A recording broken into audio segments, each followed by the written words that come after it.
Night live stream. I hope you're having a good evening.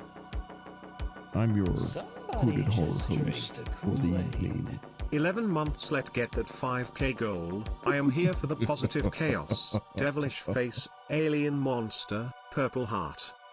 Is that right? Well, thank you very much. I greatly appreciate it, Liz. But how about we go ahead and get the live stream started?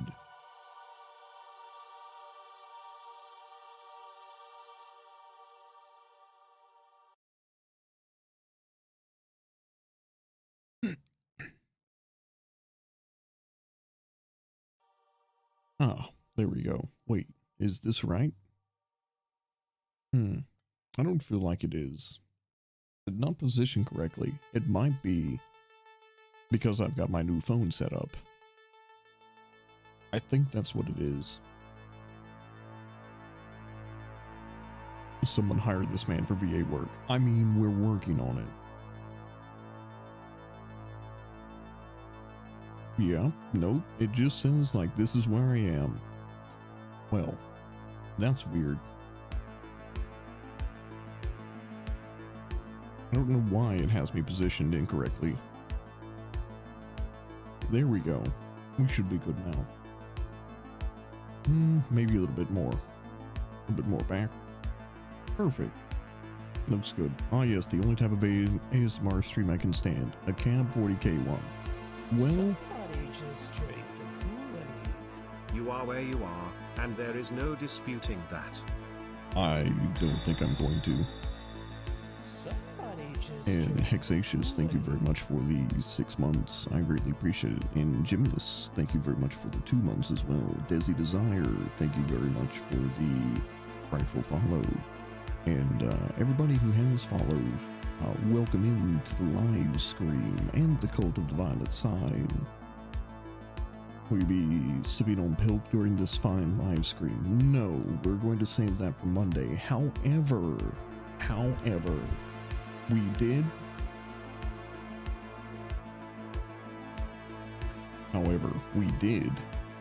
get the thick coffee in, but I'm going to be saving that for Monday as well. So if you want to see that, make sure you tune into Monday's live stream. I'm actually going to take all of this weekend off. It should be good. I got a lot of stuff I need to do. So Somebody just drink the Kool-Aid. actually, Haha, 5 months cabin. Fun times. wait, no, that's desktop capture. All right, let me go ahead. Let me turn the music down a little bit so it's a little less intrusive. I think that should be good. It's the only one that doesn't hurt my head. This is actually a good chance for me to kind of like chill and use my regular voice and kind of get more used to it. And thank you very much for the 5 subs. I greatly appreciate it. I'm gonna try and keep a level head. I'm gonna be completely honest. I'm not really used to using my regular voice for streaming, so I may start to wear out a little bit quickly. But is that your real voice? Absolutely, yes. Hello, this is me when I'm very relaxed and I don't give a fuck. And Master Poops, hello, how you doing? It's a coffee product in the thicket line for people with various swallowing disorders. Yes, and the texture is not that bad, but with the thick water, the taste was absolutely vile. You honestly sound like a Sith Lord with your regular voice. I appreciate that.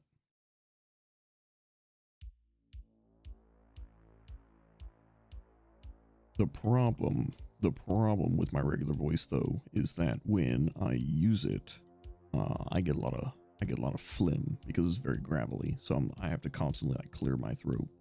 Part of the reason I don't really use it a lot on stream. You can buy thick coffee on Amazon. You absolutely can, and I expect it to be absolutely vile.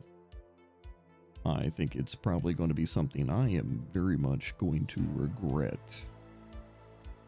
Was thick water like hand sanitizer? Yes, it was essentially the same consistency as hand sanitizer. It was disgusting, to to say the least.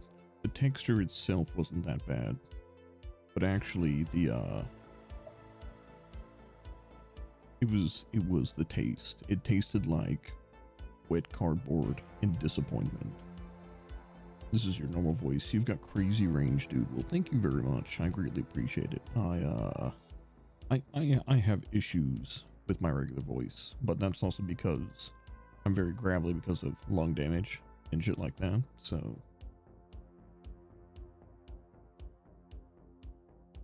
is my face still broken? No, actually not. As you can see, my mouth actually moves.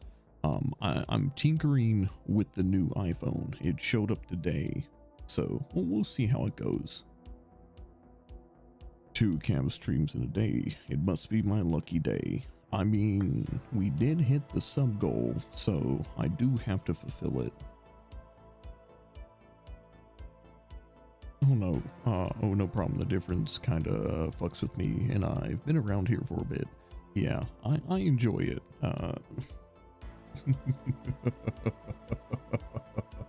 It's pretty nice that people, you know, enjoy the regular voice. I'm not used to it much myself, but that's because, you know, I don't, well,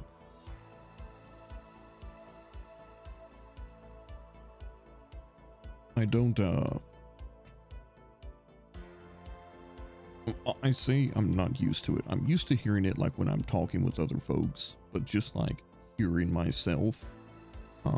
So I always have audio monitoring on, but the fact of the matter is that I'm usually talking with other people, and so that kind of like breaks it up a little bit. But as far as like sitting down and streaming and my voice being the sole, I know, like the only thing that is that's very new to me, so I'm not yeah. How's your iron stomach feeling? Surprisingly okay.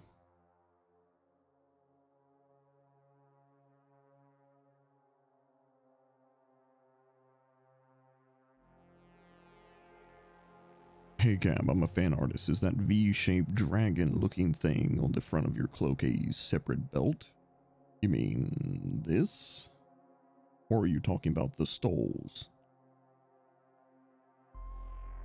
Or are you talking about the God's bronchitis? Could you please go away and stop giving me all this phlegm? The one on the bottom. Oh, is that a separate belt? No, that's just a mask like thing. Like it's little, let's say various. It's just a little design piece. We're gonna be moving that around. So the Jelly Man, calm down in there. Yes, apparently, from what Johnny was saying, my intestines remind him very much of Elden Ring. So apparently there's an entire ecosystem in there. Probably at least 7 poison swamps. But thank you very much for the level 4 hype train for a total of 9 gift subs. I greatly appreciate it.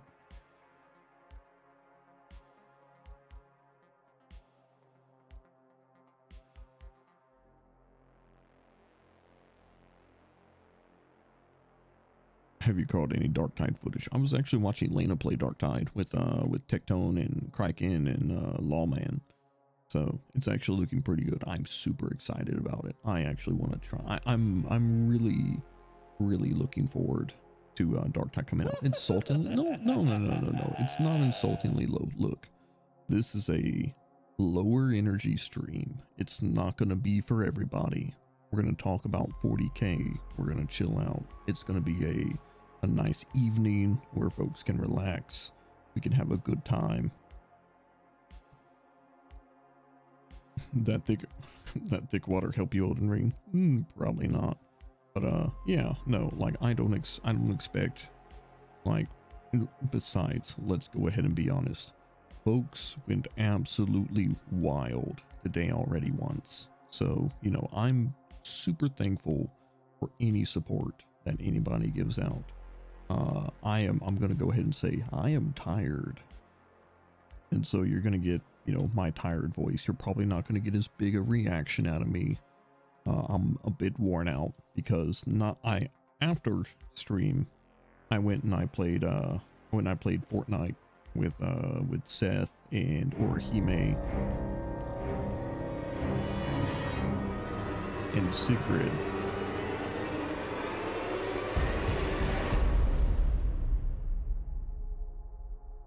And I kind of decompressed with that, and that was fun. And then I was an absolute slob, and I ordered McDonald's and took a fucking nap.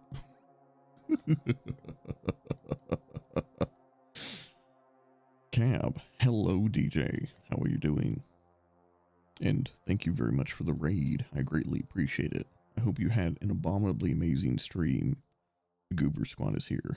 A nap in McDonald's? No. I DoorDash McDonald's because I don't leave the fucking house unless it's with Mrs. Cab because I have social anxiety.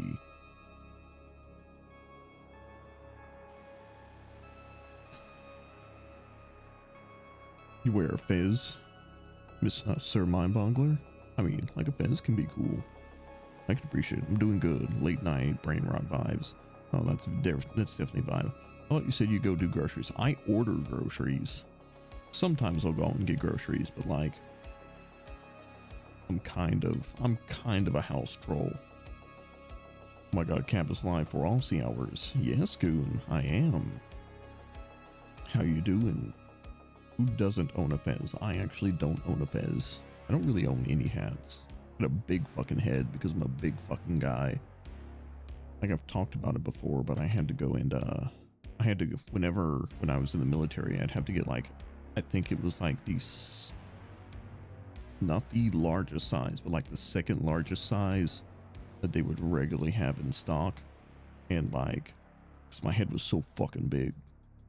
Cab, what are you doing streaming so late? Well, if you type in !goals, you'll see the goals for the PantaSUBgoria, and you'll see that one of those goals is a Warhammer 40,000 ASMR stream. And I'm gonna be honest, what better way to relax after a long work week than sitting and hanging out and possibly even passing out to the sweet sultry sounds of forever war in the 42nd millennium. Cap has Gigabrain confirmed. Oh, okay, yeah. Ooh, I heard in my mind that you worked at McDonald's, and I'm like, what? No, gods, no. I would never fucking work at McDonald's. I couldn't handle it. Like, it's such a fucking thankless. It's such a thankless job. I'd beat somebody to death with a bag full of Big Macs. Where everything is grim and dark. Yes. In the war-torn future of the 42nd millennium, there is only war. War ASMR, pretty much. I'm gonna go ahead and, you know, say starting off that Magnus did nothing wrong. Death by Big Mac Bag sounds like a death metal song. I mean, hi Cab, hey Cab, hi. What was that blue concoction I saw on Twitter? That was thick water with blue food coloring in it.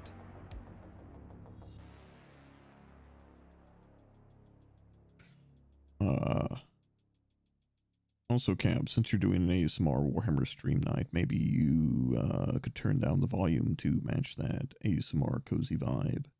I mean, you have the ability to adjust the volume yourself. Like, I still want somebody to be able to put me on and hear me over like a fan or something like that. I mean, the notification sounds. Oh, okay. No, that's a good idea. Well, unfortunately, the notification sounds are tied directly to the desktop sounds as well. So, I mean, I could. Here, let me do this.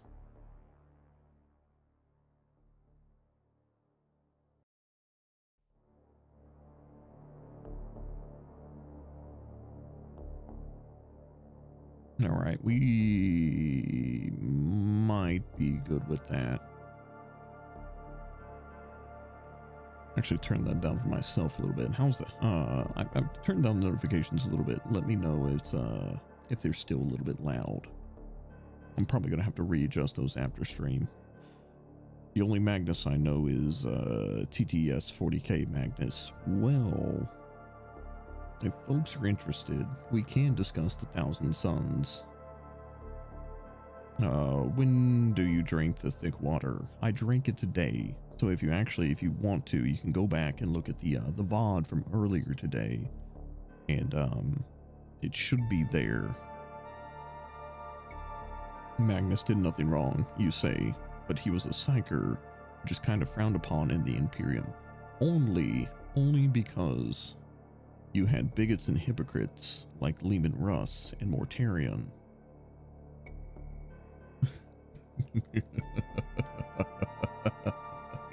And I mean, look what happened to Mortarion. Oh no, I hate psychers. I hate anybody that exchanges power for their humanity becomes Demon Prince.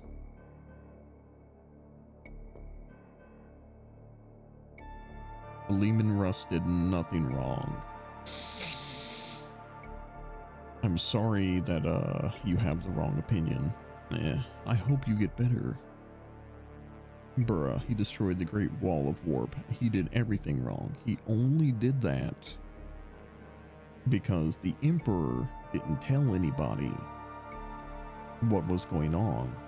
And Magnus was trying to warn the Emperor of Horus betraying him. You see, if the Emperor had actually been a decent father and explained things to not only his most, I don't know, trusted generals, then maybe that would have never happened. Vulcan was breaking my spine. I know nothing about Warhammer, but I am here and eager to learn and hang with the violent sign. Well, I appreciate that, Liz. Hope you're doing well. The Biggie had too many secrets. Absolutely. The Emperor had too many secrets. I couldn't even tell his most trusted son that he appointed as his stead in the Great Crusade. Like, dude. I mean, yeah, most things that went wrong in 30k can be chalked up. Imps is a shitty dad, pretty much. Like it was, yeah, it's like, oh, this happened. Why was that? Well, root cause of the issue is the Emperor is a shitty father. If Biggie was better, Angron would be so good. That one was not on Biggie. He actually tried to remove the Butcher's Nails from Angron's mind. Unfortunately, due to the fact that they were Dark Age tech, it was beyond his ability. And actually, it's stated in a book that, you know, the Emperor had Angron on an operating table, his head open, and was examining the nails, and called in what was considered the greatest tech priest of their time, Arkan Lan, to help the Emperor extract the Butcher's Nails, but they both came to the conclusion that if they did, Angron would die. No, wait, didn't Biggie nuke Angron's besties? No. So, the Emperor actually approached Angron while he was setting up for his last stand with his army, and was just like, come with me. And Angron was, no, these are my army. This is my army. These are my comrades. These are my brothers and sisters. It's like, we die here fighting the oppressors. And the Emperor's like, that's your choice, and like walked away. And so, as they're making their final stand, and the army of the planet that Angron is, you know, fighting against is about to clash with his own army, the Emperor teleports Angron aboard his flagship, and Angron's, you know, basically comrades are destroyed by said army.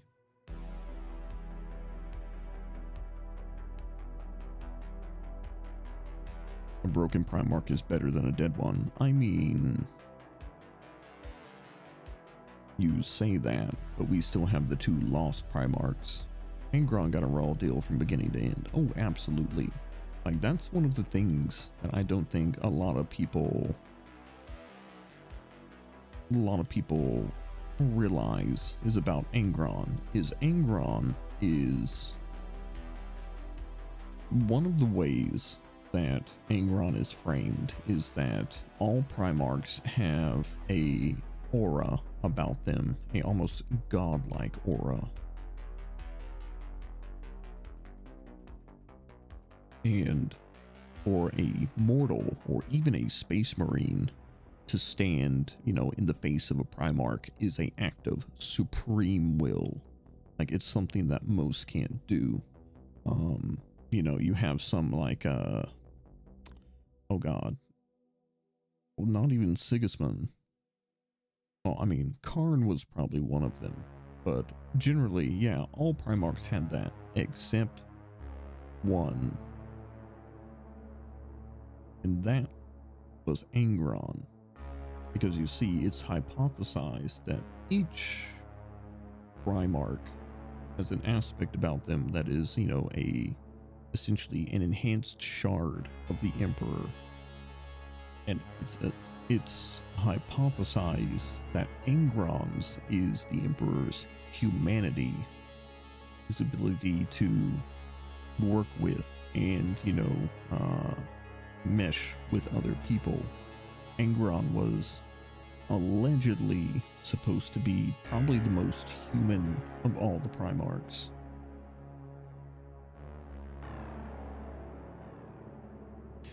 Karn was just a nutcase though. Actually, you know, in the beginning, Karn was a philosopher.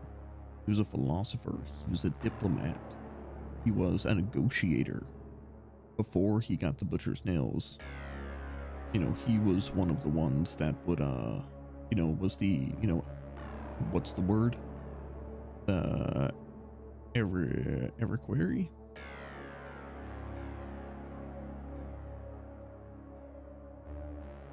Eriqui? I don't know. Hold on.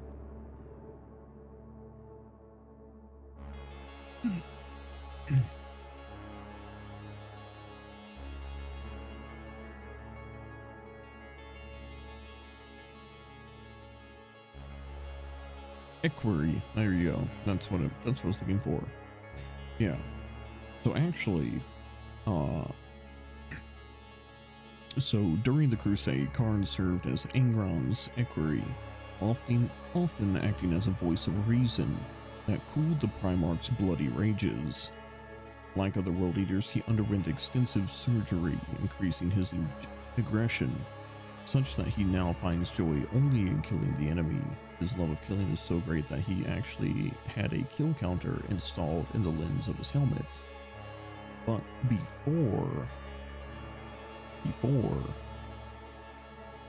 Karn was very much a warrior poet.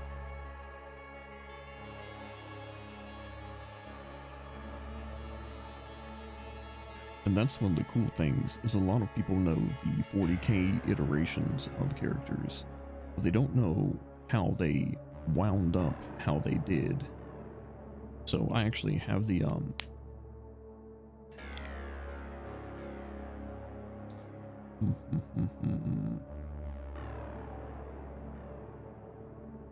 where is it?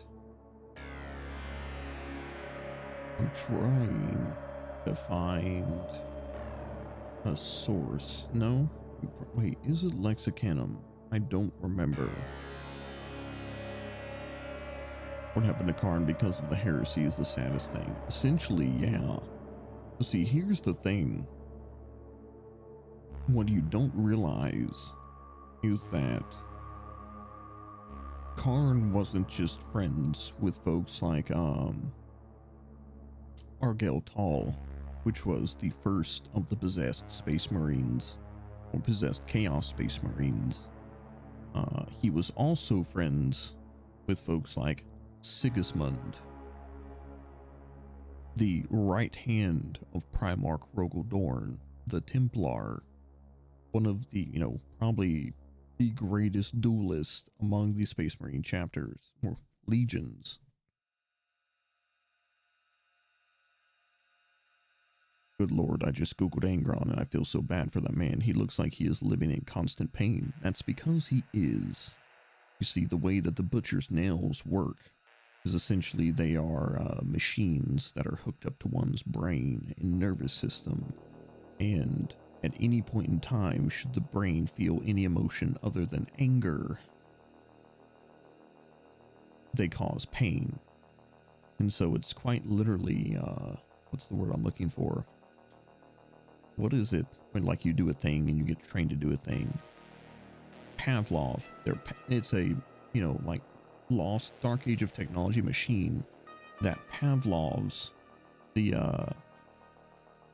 thing that it's hooked up to essentially become eternally angry and full of rage and you know, seek out combat and dangerous things like that. Yeah.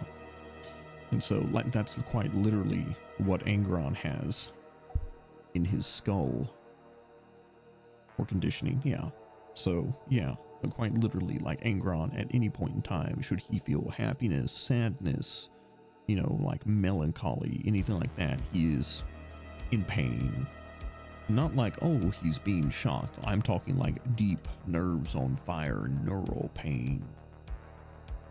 When he just stay and grate the nails and solve the problem, you would think that, but they're described as almost alive because there's such advanced technology. And so the nails register when you're trying to fake them out, and they punish you for it.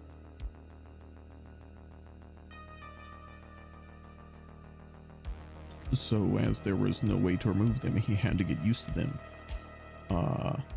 Not really, because yet again, the nails were, you know, like dark age technology. They would change the way they do things. And even Angron, being a Primarch and having supreme adaptability, he basically could not get used to him. He was always in pain. He was always having to feel rage. It was the only thing he could feel with any respite from it. No relief, only pain and anger. He was a gladiator, so yeah. Dark age of technology, everybody. Yeah. Who put them there? It was essentially a empire on the, hold on. Actually, we've got a wiki right here. So, the Butcher's Nails, referred to in profane text in the Hexarchion vaults as the Cruciamen, were cybernetic cortical implants, a form of archaeotech that dated to the Dark Age of technology. They were extensively used by the Space Marines of the World Eaters Legion, precipitating their fall to chaos. The Butcher's Nails was also an expression used amongst the gladiator of the world of Nuceria, for when armed with no weapon except their bare hands, they would attack by stabbing their fingers at a victim's vulnerable points, such as the eyes or the meat of the throat. The implant technology originated on Nuceria, where they were used by the ruling aristocracy on gladiatorial slaves to enhance their fighting abilities, turning their already formidable fighting stock into ravaging killers barely controlled between gladiatorial bouts. These cortical implants were also used on the Primarch Angron when he was enslaved by the ruling Nucerian elite of the city-state of Decia, turning him into a killer the likes of which they had never seen before. He became Angron Thalkir, Lord of the Red Sands, the greatest gladiator that world had ever known. This would prove to be the Nucerians' undoing, as Angron gathered his fellow slaves and instigated a violent insurrection, reaping a bloody swath across the settlements and city-states of Nuceria. Ultimately, their slave revolt failed, for Angron was teleported away by the Emperor of Mankind on the eve of battle, and Angron's brother and sister gladiators were slain to the last warrior.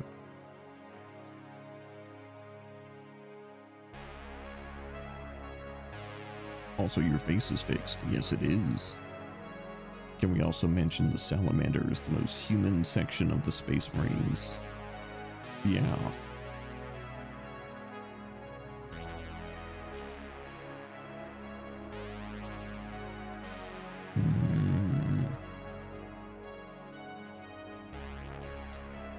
Okay. Oh, I was looking at something else. Wasn't his army known as the Eaters of Cities? Yes, they were known as the Eaters of Cities because they would level entire cities. And these are a bunch of gladiators. And so basically, you know,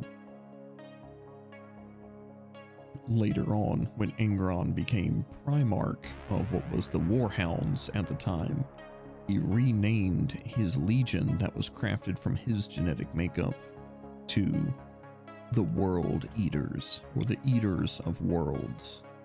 And he did go back. He went back to Nuceria and he leveled it.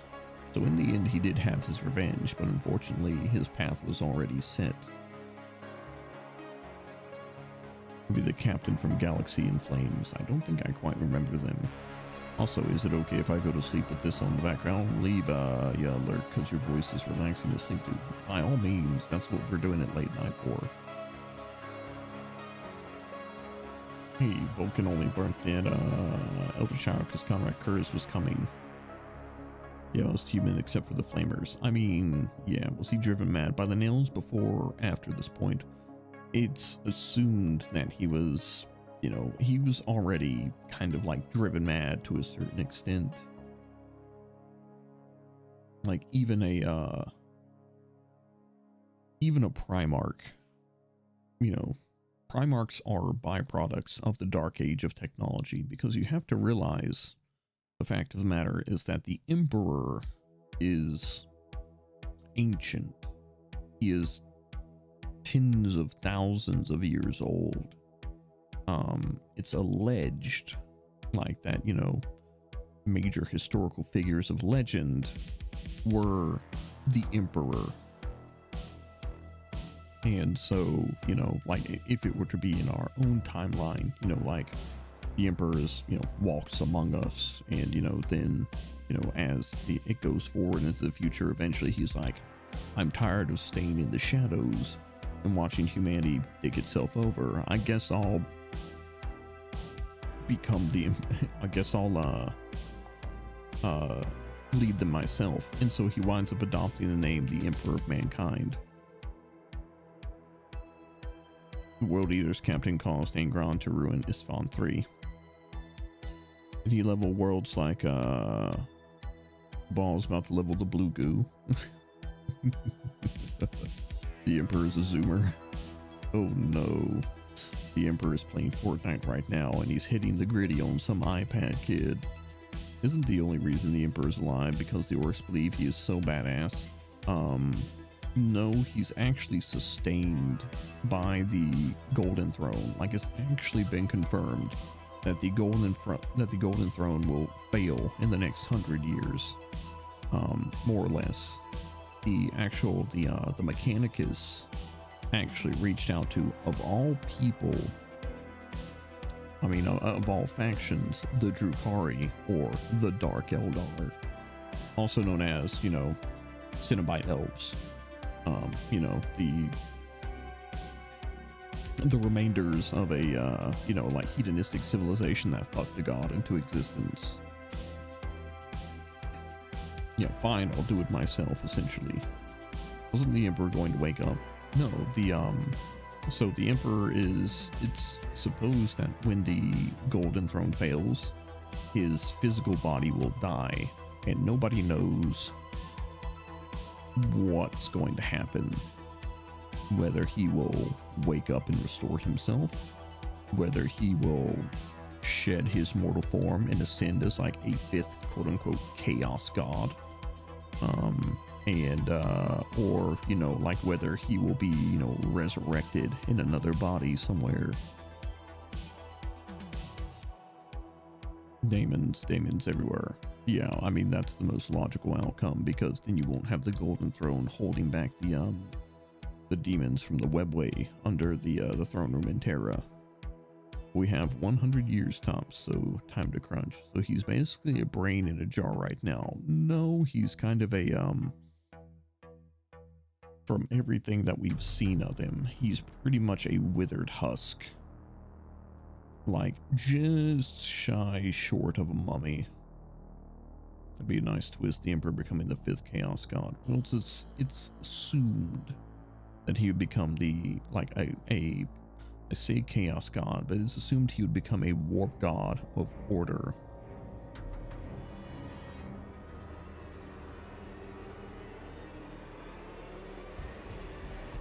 Thank you very much, Altius. I greatly appreciate it. Thank you very much for the raid. He's a coma patient. No, he's actually conscious. He's conscious, but he's basically, you know, physically incapable. First time in stream, and we are hailing the Emperor. What a day to join. I mean, we're talking about the Emperor. So here's the thing, is that the Emperor of mankind, when the Primarch Rebute Gilliman was resurrected by the works of well, damn.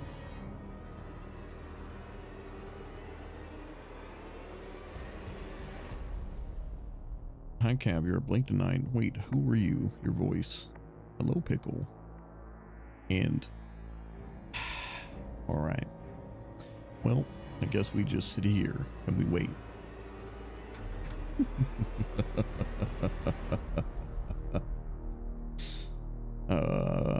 All right. Well, Altius, was it Nimnesis, and Digi, thank you all very much for the raids. I greatly appreciate it. And Raiders, welcome in to the live scream. Are you ready to chill out for the weekend? Are you looking for a place to come and cool off after a long, hard work week? Do you enjoy Warhammer 40,000 and a grim dark future of only war? Well, you've come to the right place, because tonight is a late night after dark special. Warhammer 40,000 ASMR. Holy raids, Batman, yeah. Triple raid do I hear for? No.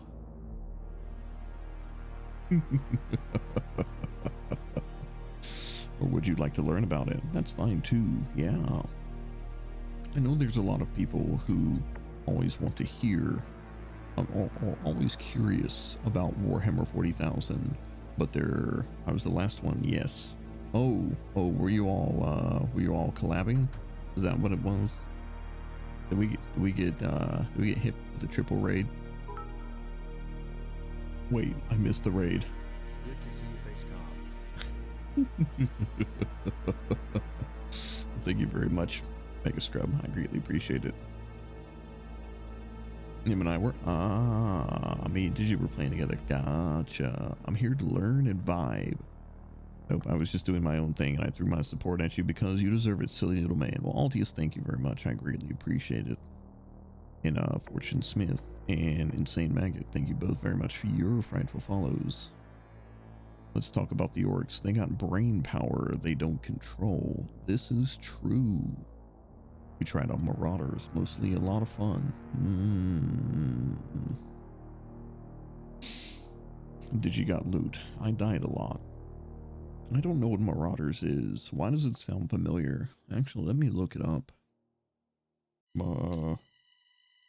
Wait. Marauders on Steam, a tactical first-person multiplayer looter shooter set in the sci-fi universe as a space pirate, works solo or in a squad with up to 3. Wait a second, no, I've seen this. I've seen people playing this. Diesel Punk in Space, Space Tarkov. I understand. Imagine Escape from Tarkov, but it's in space. I've seen some folks play Tarkov. I haven't really gotten into Tarkov myself. I heard that it's like Tarkov is almost like, I heard that it's a shooter game, but it's almost like a horror game in the fact that it inspires anxiety. Am I right on that? Hazard traps for days. Oh shit, hold on. Charge my phone, put my phone on the charge. my new iPhone, I'm gonna write off all my taxes. Because why? Because creator gotta create, but creator needs equipment. GTFO used to inspire anxiety until it broke my brain. Now it's for shit posting. Fair, very fair. It's very tactical. You can't just run around and Tarkov. Interesting. I have to check it out maybe sometime. Oh, my neck bones. We will plan R4 better next time. Did things go wrong? Is that what it was? But no, I hope you both had, I hope all three of you had absolutely amazing streams. I hope that now you can come in, you can relax, you can hang out a little bit. We're going to be talking Warhammer for who knows how long. Probably until most folks are asleep. But if that is something that does interest you, well, this isn't my normal content. But if you do hang around, I'd greatly appreciate it. You didn't break the last one. The last one became the Forbidden Marshmallow. Yeah. Essentially what happened was I used the phone, like I would use the phone and like recharge it so much. But essentially the thing happened where the battery is corrupted and they start to inflate. And basically what it did was it expanded the phone and basically pushed it apart. And so instead of like sitting together how it's supposed to, you had one end that was just like pushed out. So yeah. Isn't there a theory that Tyranids are running from something else? There is sort of a theory that maybe the Tyranids are fleeing something else, but also the Tyranids were in a way called, but we didn't find that out until a book in the Horus Heresy was put out, which essentially was, wait, was that book Imperium Secundus? I don't, also expanding batteries leads to explosions. Yes, it does. You know, considering the fact that my my phone sits above my legs, I don't want my phone exploding above my legs. Like, look, I got one that's already bad, but that doesn't mean I want burn marks on it. Yes, there you go, the Pharaoh's device. So essentially, in the middle of the Horus Heresy, there was a device that was discovered in the 500 worlds of the Ultramar system, which is essentially the kingdom of one of the Primarchs, you know, Rabute Gilliman. The Pharaoh's device was essentially a biomechanical device that allowed, almost acted like a second Astronomicon. And if you don't know what the Astronomicon is in Warhammer 40,000, essentially think of it like this. So the way that ships travel around in Warhammer 40,000 is through a dimension called the warp. Now, you may be like, oh, I mean, like, that doesn't sound bad, because they don't have faster than light travel. The only folks that have faster than light travel are the Necrons. Necrons are essentially a giga ancient species that, you know, basically sold their souls for immortality in, you know, cold metallic forms, which they regret that deal greatly and are now seeking to rectify. However, the large majority of other species travel through what is called the warp in one way, shape, or form. The warp is a dimension that sits alongside our own, except it is a place where the thoughts and emotions of all sentient species are made reality. Now, considering in the universe of 40k, there have been absolutely horrendous wars. There have been entire galaxy spanning species that have been wiped out. And, you know, there was at one point in time where what was once a dominating species called the Eldar, which are essentially space elves, became so what's the word I'm looking for? Gluttonous and hedonistic, that they fucked a god into existence, which almost wiped out the entirety of their race. Depraved, that's what I was gonna say. Yeah, absolutely. Like gluttonous, depraved, and hedonistic. Yeah, good old Slanesh, she who thirsts. Yeah, and so basically, you know, like the warp was already a shithole before that. But what happened, yeah, murderfucked a goddess into existence, yeah. When the Eldar did that, and they created Slanesh from the combined psychic depravity of an entire galaxy-spanning race, basically in the, you know, like birthing throes of this god, it ate like, what is it, like 95% of the race's souls, and so there's only like 5% of the entire race remaining throughout the galaxy. And it was at the heart of their empire, and at the heart of their empire, basically it tore open a hole in reality. Yeah. And so there is a gaping wound within the Warhammer 40k Milky Way galaxy that leads into this hell dimension, essentially. So basically the warp is this psychic realm that, because of all of the chaos and war and, you know, like bloodshed and all the negative emotions that have gone on in the galaxy for so long, has been turned into essentially a hellscape. Like quite literally, it's just like, you know, it's like Hellraiser, you know, like you open the box, we came. That's the kind of shit. It's bad. Now, the thing is that time passes differently in the warp, and think of it kind of like the 40k equivalent of the Nether. And so basically, what species will do, what humanity will do, is they will tear a hole into the warp.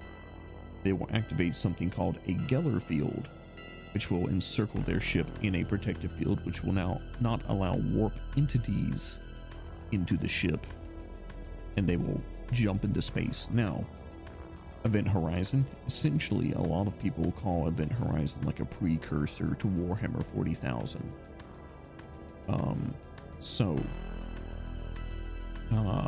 It's not intended, but I mean, it's close enough. And with some things like in the new stuff, didn't one of the Imperial Legions assault the Drukhari homeworld? It's not really the Drukhari homeworld. The Dark Eldar make their home in the Webway, but in a dark section of the Webway. And we'll get to the Webway here in a second. But essentially, what happens is time and space works differently within the warp. So, like, humanity will tear a hole into reality, dive into the warp with their special anti-demon, anti-crazy shield, and they will travel to the warp. The problem with that is that conventional travel or conventional navigation doesn't work within the warp. So what you have is a special mutant genome line of individuals called navigators. And navigators are essentially humans that are born with a psychic third eye, literal third eye. Now you may be like, Cab, what does this have to do with the Astronomicon? Well, think of the Astronomicon like this. In the great roiling sea of psychic chaos that is the warp, that the navigators have to look through, have to basically navigate a ship through, the Astronomicon is a lighthouse. It is a beacon. It is a reference point. The Astronomicon is also powered by the Golden Throne, which the Emperor of Mankind sits on and is sustained by.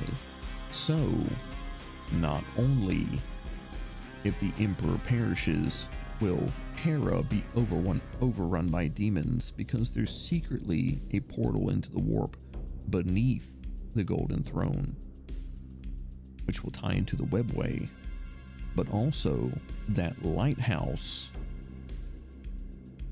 that all of humanity navigates by, gone. And so this great galaxy spanning empire suddenly falls into ruin, suddenly can't navigate over long distances, doesn't have faster and light travel. Dune influence, big Dune influence, yes. But don't the new was the squats have their own Astronomicon? I have no idea. I have not looked into the Leagues of Votan lore.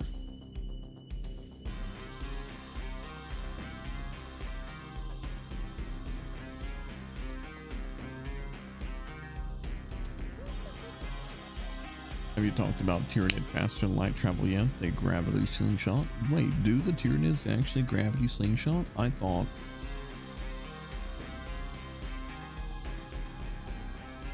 the Empire falls to ruin again. So I'll go ahead and say, like, I mainly know like Imperial and Chaos lore. I know a little bit about Eldar lore. I know a fair bit about Necron lore. Whatever and Cab, we're talking about the same Imperium. Well, see, here's the thing.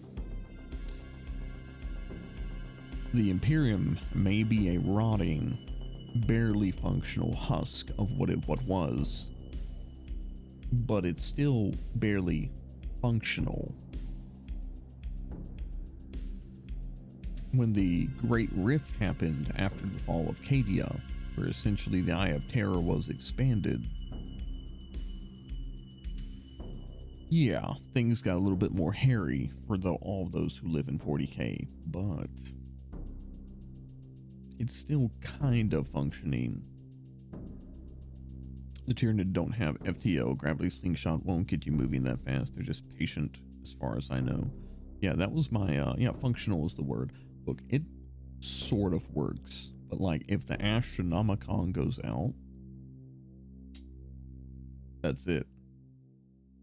Me not knowing what's happening, like, all right, so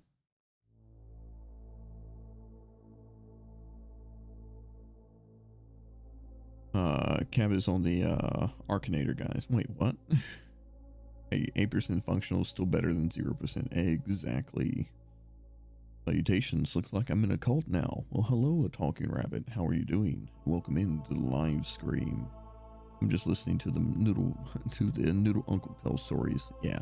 So essentially the Tyranids are all right. So Tyranids have been around for a hot minute, but there's no doubt that they are inspired by, if I remember correctly, oh yeah, aliens came first, right? So does each time on Warhammer 40,000 happen in 10,000 year chunks? Is that why they're titled 30k and 40k? All right, so before I touch on Tyranids, I'm actually going to touch on that. I have drank, can now sit and relax. Welcome back, Digi. Okay, so the idea is that with 30k and 40k, no, 40k was the original franchise, and it was, you know, it is basically, you know, like in the grim dark future, there is only war. 40k is a setting where everything sucks, everything's bad, you're probably gonna die a horrible death, and nobody should want to live in that because it fucking sucks. Like there is, you know, like just it's an absolute shit show. Like nobody's a good guy. Everything kind of fucking sucks.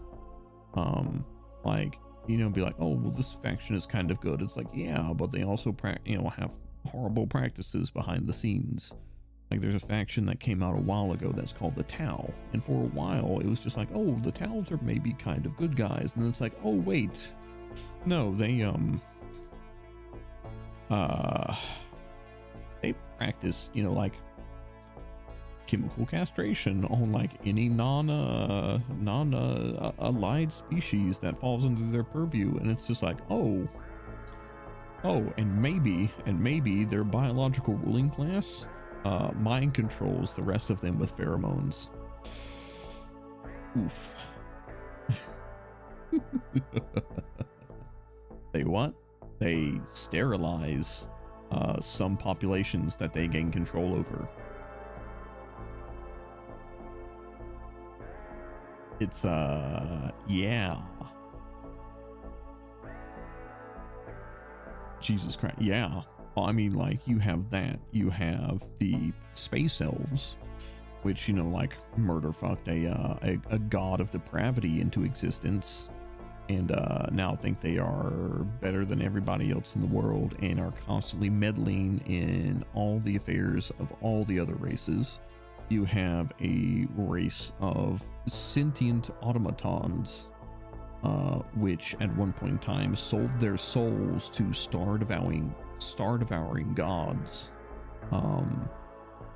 and initiated the biggest war the galaxy has ever seen, and basically annihilated an entire superior psychic race out of existence over the fact that that race lived long, and they didn't until, and the Necrons didn't until they got metal bodies.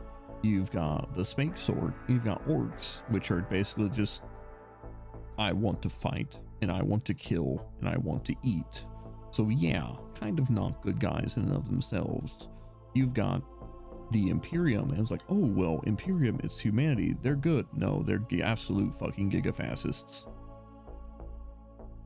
It's fucking horrible. They're you know, they're hyper religious zealot gigafascists. Like, everybody sucks, everybody's bad.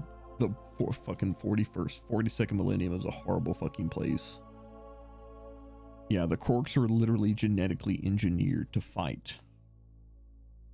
Yeah, they're originally the Quarks. The Quarks are actually a race that was engineered by what were called the Old Ones, which is the race that the Necrons went to war with. And the Quarks were engineered to fight the Necrons, and then, you know, after the war in heaven, everything like that, Necrons were just like, peace out, we've killed our gods, we're gonna go to sleep for the next, I don't know, million years or whatever. And the Quarks eventually evolved into the Orcs. Take the worst of RL humans and multiply it by 100, you get the Imperium. Yeah, the Imperium is fucking horrible. There are good people within the Imperium, but there's good people within the Eldar, there's good people within the, you know, Imperium, there's good people within, you know, the Tau, there's, you know, but for the most part, 40K is supposed to be an absolute shit show. It's supposed to be just an absolute, like, horrible setting. Now,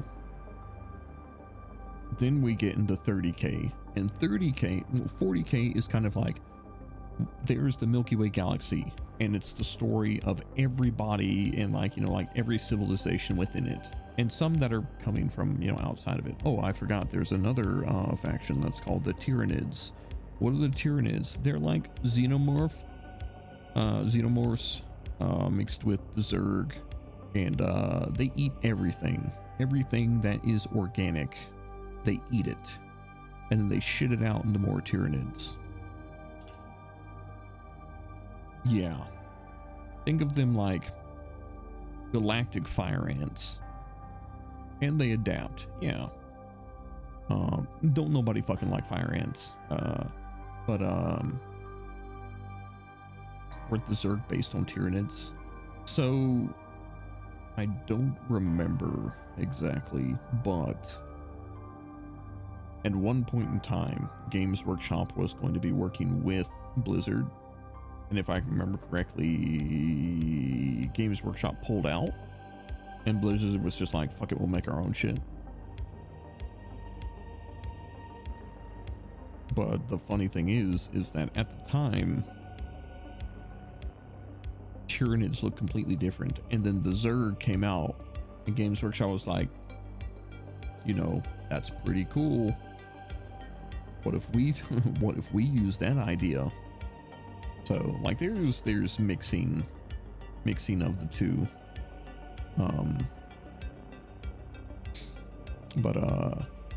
Yeah, so with 40K is essentially the story of the Milky Way galaxy and all the different factions and races and, you know, like wars within it.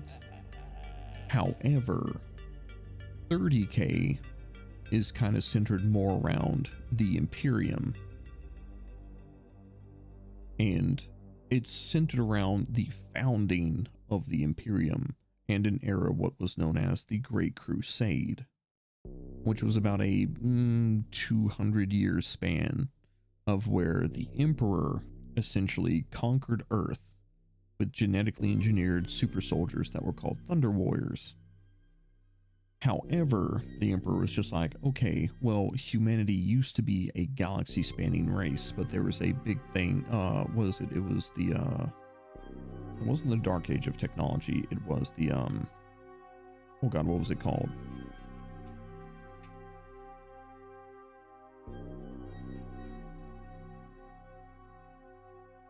The War with the Men of Iron? No.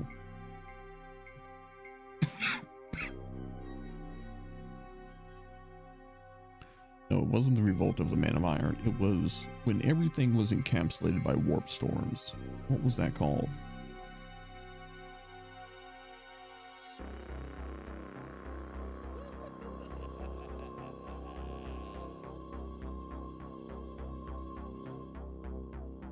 The Age of Strife. The Long Night. That's what it was. No, it was the Long Night. Yeah, it was the Long Night followed by the Age of Strife. So essentially, thank you. So at one point in time, humankind was a galaxy spanning, what was it? Well, it was a galaxy spanning, not empire, but essentially, you know, they went all over the place. You know, like galactic travel was commonplace. However, then, wait. Did the birth of Slaanesh coincide with the Long Night? Was it the birth of Slaanesh that caused the Long Night? Yeah, that's what I'm thinking. That's what I'm thinking. I'm not sure. I'm not super clear on it. I'm not an authority. I just really like 40K. Yeah, Dark Age of technology was mankind's, no, what is it? The Golden Age. The golden age of technology was mankind's peak, and then you fell into the Dark Age of technology, which was after the war with the Men of Iron. So, okay, so essentially it happened like this. So you had humanity like giga progress into what was called the Golden Age. Then you had the sentient AI that humanity created that revolted against humanity, which led to the war with the Men of Iron, which, you know, basically was sentient AI.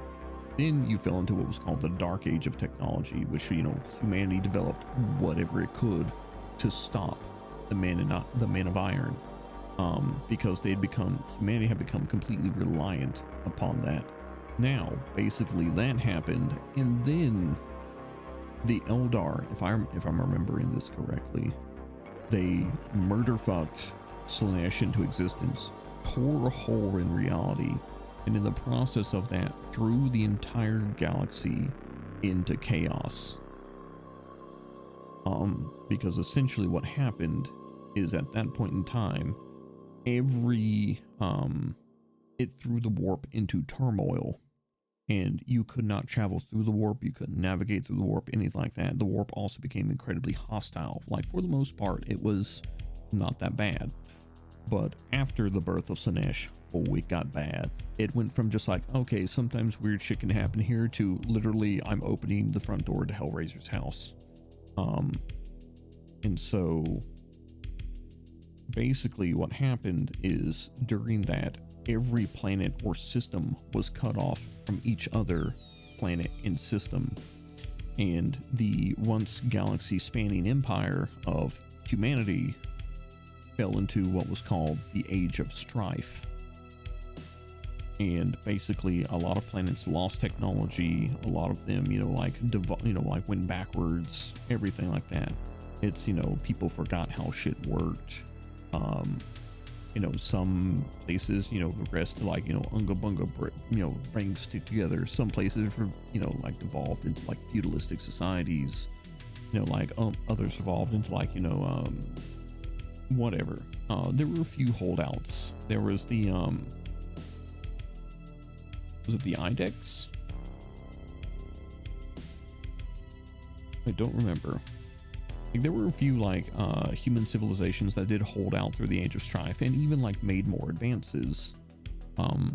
We're coming to yeah, Dark Age Tech is cool. Did they murder fuck the actual goddess into existence, or did they open the portal for it to come through? No, like literally, like they were so depraved and so hedonistic and like to such a degree that that psychic manifestation coalesced within the warp and gained sentience. And it was basically the embodiment of like hedonism, you know, like the seeking of like extreme experiences, you know, and depravity and everything like that, and literally became a like giga psychic, you know, like sentient entity, which became Slanesh, which is, you know, also called the Prince of Pleasure, or She Who Thirsts. They were so bored with their long lives that they descended into depravity. Got it. So yeah, literally murder fucked a god / goddess into existence. It's wild. But yeah, so the Age of Strife happened. And during all of that, you know, like as, you know, various civilizations of humanity like fell into ruin, that included Terra, or Earth. It's not stated as Earth, it's called Terra, but it's basically Earth. And so, you know, like basically the seas were siphoned off, or, you know, like boiled away. You know. Hope you're doing well, Tilda. Hello, Chibi. How are you doing? And thank you very much for the 13 months. I'm actually doing pretty good. We're just hanging out. Yeah, Great Holy Terra. Yeah, Ancient Rome got nothing on the Eldar. But, so essentially, yeah. So Terra devolves into, you know, like various city-states that are, you know, like in between them are, you know, techno-barbarians. And think of Mad Max mixed with Cyberpunk, except the entire world is Australia. And there you kind of go, you know. And so the Emperor of Mankind, who is like this ancient, immortal, giga-psychic being, who has been like lurking in the shadows of human history, is like, holy shit, humanity is about to wipe itself out of existence. I need to do something about this. And so basically winds up, it's just like, he's just like, religion is bad.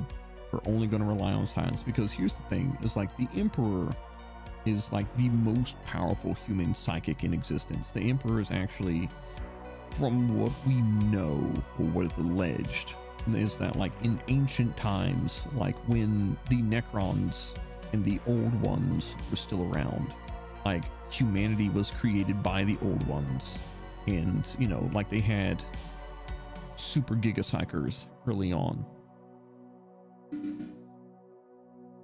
And or psychics, they're called psychers within the realm of 40k. But they were basically shamans. But the shamans were just like, they looked into the future and they saw that something horrible was going to happen to humanity. So all of the shamans were just like, okay, we're all going to agree to ourselves, and then we will combine our souls into a singular being. So essentially all the shamans go and combine their souls into a singular being, which is then born as the Emperor of Mankind, quote unquote, the perfect human. And so he's like thousands and thousands of psychers combined into one singular being of like godlike power.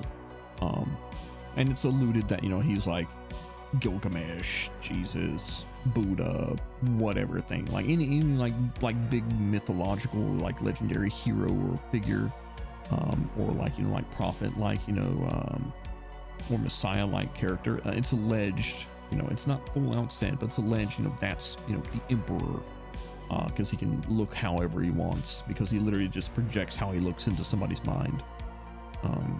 So humanity is on the verge of collapsing. The Emperor is like, fuck, I need to do something about this. He's like, fuck it, I'm going to become the leader of mankind. I'm tired of watching from the shadows.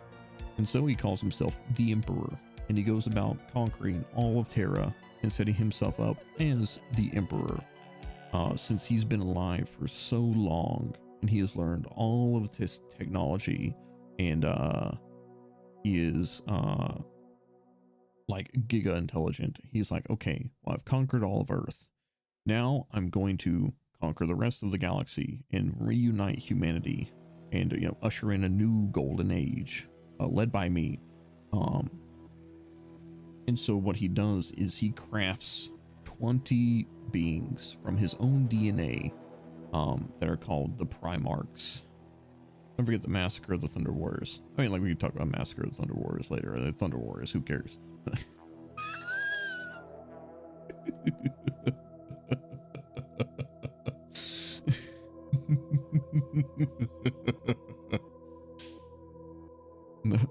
The Thunder who? The Inquisition wants to know your location. You're awfully chill tonight. Yeah, it's an ASMR stream. We're just hanging out. What about The Last Church? The Last Church was a good book. But I also tried to like veer away from talking about religion on stream, because like even like fictional stories like The Last Church, it can get like, I don't like, look, if you want to believe something and you ain't hurt nobody, fuck it, do it. Ain't my place to tell you no. Oh boy, the thunder, blam. Uncle Cab, do you know any campfire stories about Sly Marbo? The Sly Marbo, the legendary Sly Marbo. The Sly Marbo that once took out 100 orcs with nothing but the jawbone of an oxen. No, wait, that's Sigmar. Never mind. Basically, same thing. Weird watching you after work. I usually tune into you before work. Yeah, we're just having a late night stream. I'm chilling out, vibing before I also, take the weekend off and, have my own time. And True, thank you very much for your Frightful follow. And Rage, thank you very much for your Frightful follow as well. Hope you're both having a woefully wonderful weekend, or woefully wonderful start of your weekend. I'm just listening to you spitting straight lore while I'm building my sister's bows. Such a nice vibe, bro. The new sisters models are bangers. I want to build 1,000 Suns army, but I keep looking at Sisters of Battle, because like now they have more of that like Knight Templar aesthetic, and I'm just like, oh, why? They gave them shields and maces, and I'm trying my best not to lose my shit, because for the longest time I played Feudal World Guard, and I have like almost 100 guardsmen that are converted from Bretonnian men-at-arms and Cadians, and I'm just like,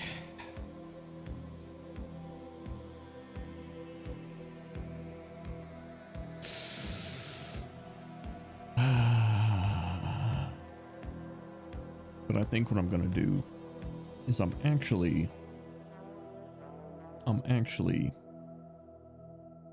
you know what? Yeah, I am gonna do the,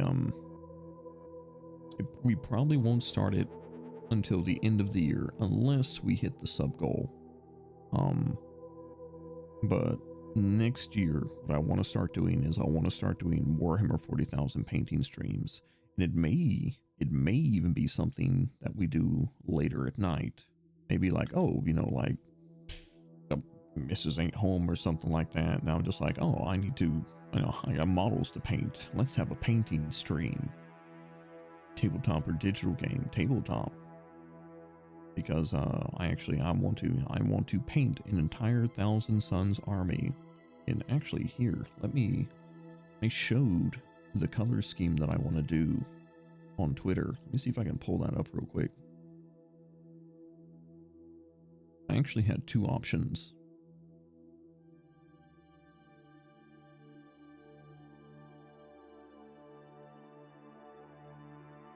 So one is kind of more standard, The other one is a little bit different, but I like it.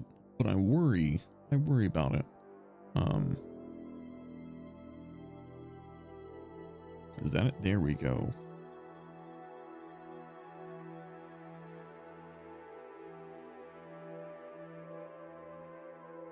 This is a weird little window. It doesn't want to open up all the way.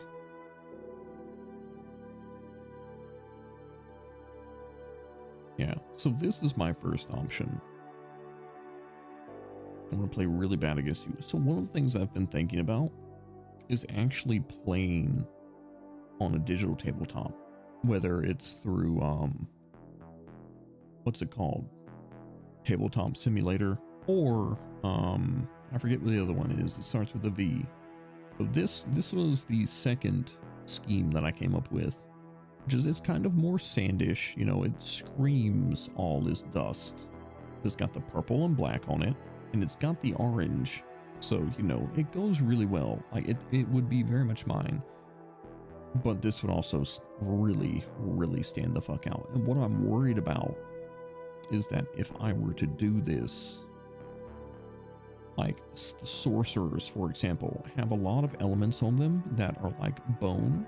And if I paint the bone in like a bone color, it will be too much. No, but there'll be too much. This paint looks complex. It's not terrible.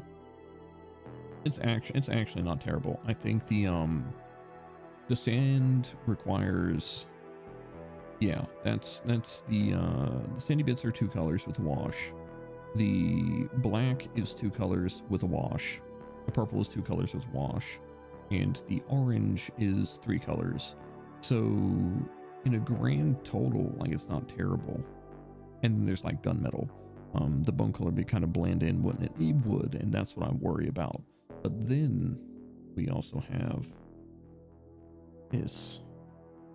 And I'm kind of vibing with this one. This is kind of more on the traditional side of Thousand Suns. And, you know, I kind of like it. Like it's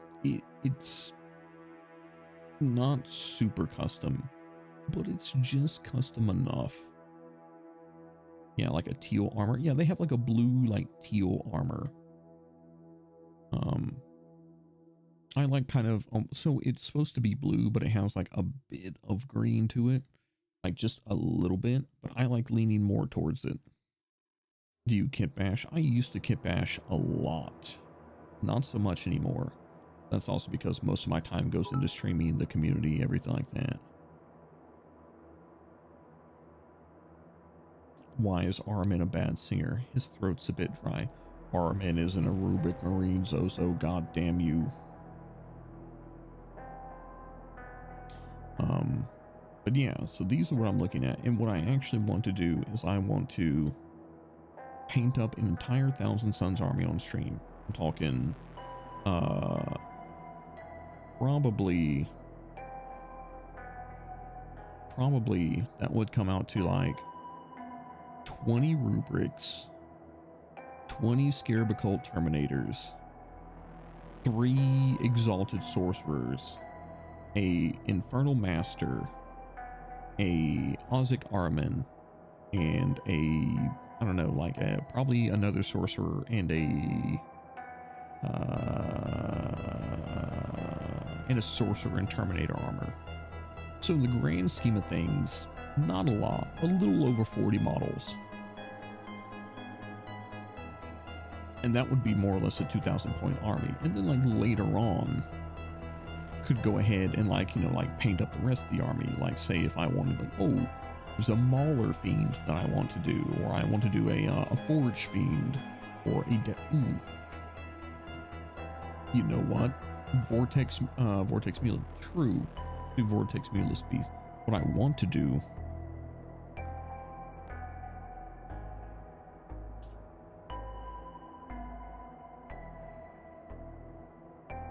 this. So, here we go. The Contemptor Osiran Dreadnought. But Zozo, hey, how you doing? This beautiful thing is glorious. I actually want to let me see if I can find the unpainted version of it. No. Okay. It doesn't have it on the official site. I'll show you the regular artwork though. Let me go grab the name of it. I put that there. And let me grab. Here we go. Ah, perfect. All right. This motherfucker. I'm still working. I'm sorry to hear that. So what I want to do one of these. Golly, yeah. Like, ooh, that's not right. No, go away, Smash Brothers. Ah, here we go. This thing is a thing of beauty. Yeah, look at it. It's beautiful. Like, could you imagine this in this color scheme?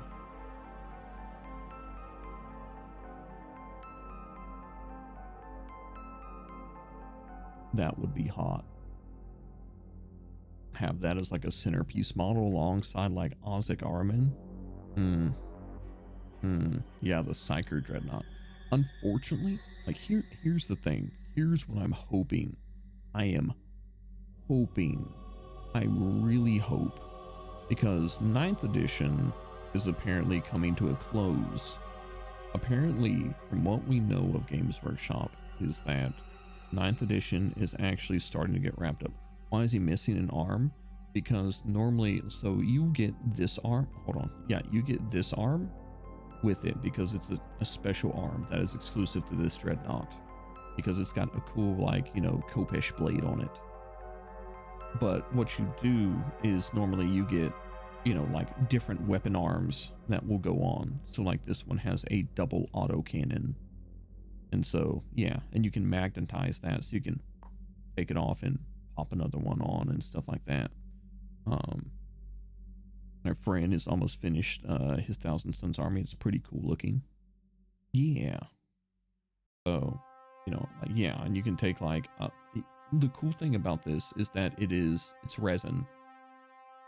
And so what you can actually do is you can take a, you can use the 30K model and 40K. Yeah. Unfortunately, though, the Thousand Suns don't have an option for a Psychic Dreadnought or a Psychic Hellbrute, I guess you could say. I'm hoping in 9th edition, or not 10th edition, that they will get an option for that. You can, but it won't be a Psyker. It's just just be a Hellbrute. Yeah. So what I would like to do, what I'd probably wind up doing, is I would like to do less warpish Thousand Suns, because here's the thing, is with the Thousand Suns, okay, you know what, let's start from the beginning. So the Thousand Suns, also known as the Thousand Sons of Magnus, the Thousand Suns were one of the original Space Marine legions. They were led by the Primarch Magnus the Red, and we talked about the Primarchs earlier, each embodying an aspect of the Emperor of Mankind. Magnus embodied the aspect of the Emperor being a Giga level psychic. Question, what year is it currently in 40K universe? Like, are we getting close to the turn of a century, a millennia, or are we looking at getting close to becoming Warhammer 50K? It's currently the 42nd millennium. In, wait, is it 43? Is it 43,000? Wait, is it the 43rd millennium? I thought it was like, okay, M42, 544-ish. Okay. All right. That makes sure. Yeah. We're close to 43. Yeah, we're close. We're like halfway there. Fuck it. How's the stream going tonight? How's the stream going tonight, Capcom? Demon Blade, hello. It's actually going pretty good. So remember that one time Rhinor turned some Thousand Suns back loyal for a bit while kicking a bit of chaos corrupted Primarch's pride? I don't. I unfortunately am unversed in a lot of the current Thousand Suns lore. I know more about the 30k versions of them, except for Armin. I've learned a lot about Armin's lore, and man, Armin is a fucking tragic figure, which just makes me like him more. But anyways, so the Thousand Suns were the legion that was created from the genetic blueprint of Magnus the Red. Magnus the Red was essentially among the Primarchs. He was the greatest psychic.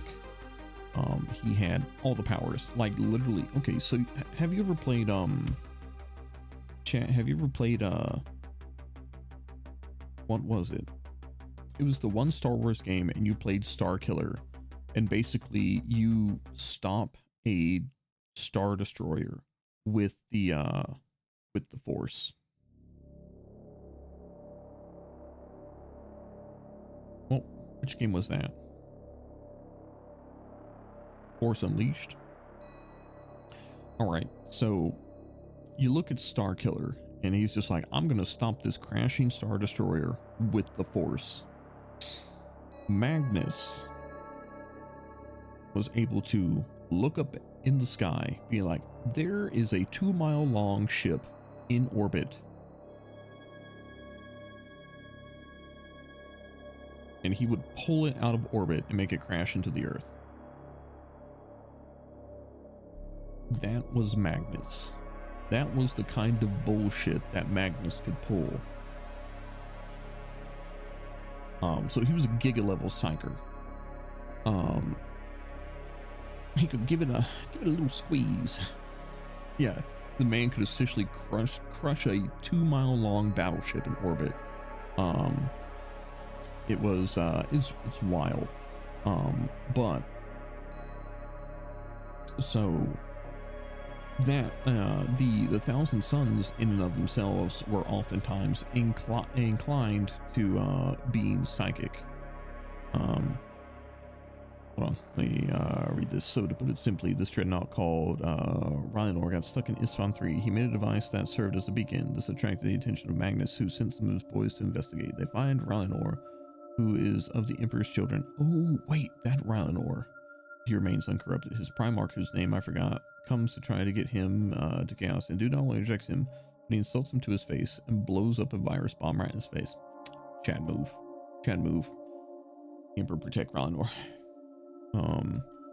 That is the kind of bullshit Magnus can pull. Literally, knowing what happened just now. Yeah. The kind of nerd who only plays makes in Final Fantasy and D&D. Didn't Magnus once crush an Eldar Wraith Knight like it was nothing? I think so. Probably. I wouldn't be surprised. It's been good to chill here, Cam. Well, Bowler, thank you very much. I really appreciate it. Cabellos, hello. My Primarch's name Fulgrim. Yeah, Fulgrim was Fulgrim's a bit of a dickhead. But so Magnus was this giga psychic and could pull that kind of stuff, right? The thing is that when you tap into psychic powers in 40k, you're tapping into the immaterium, or essentially the warp. And as we discussed before, the warp is a writhing hell dimension. Essentially, every time you use psychic powers, you're playing with the Hellraiser puzzle box to a certain extent. Some people play with it better. Some people are not so good, and Pinhead comes out and turns you inside out from your butthole first.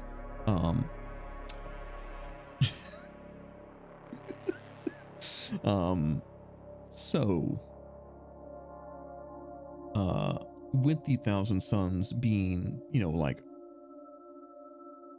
predestined towards psychic things, they had a issue where they had a rampant disease that was called the flesh change. And essentially what would happen is it would affect various recruits within the Thousand Sons, and basically it would warp their flesh and turn them into, basically, you ever seen Akira? So you know at the end in Akira, where basically he turns into like a big giant flesh baby thing? Yes, that's essentially the flesh change, but less expansion fetish.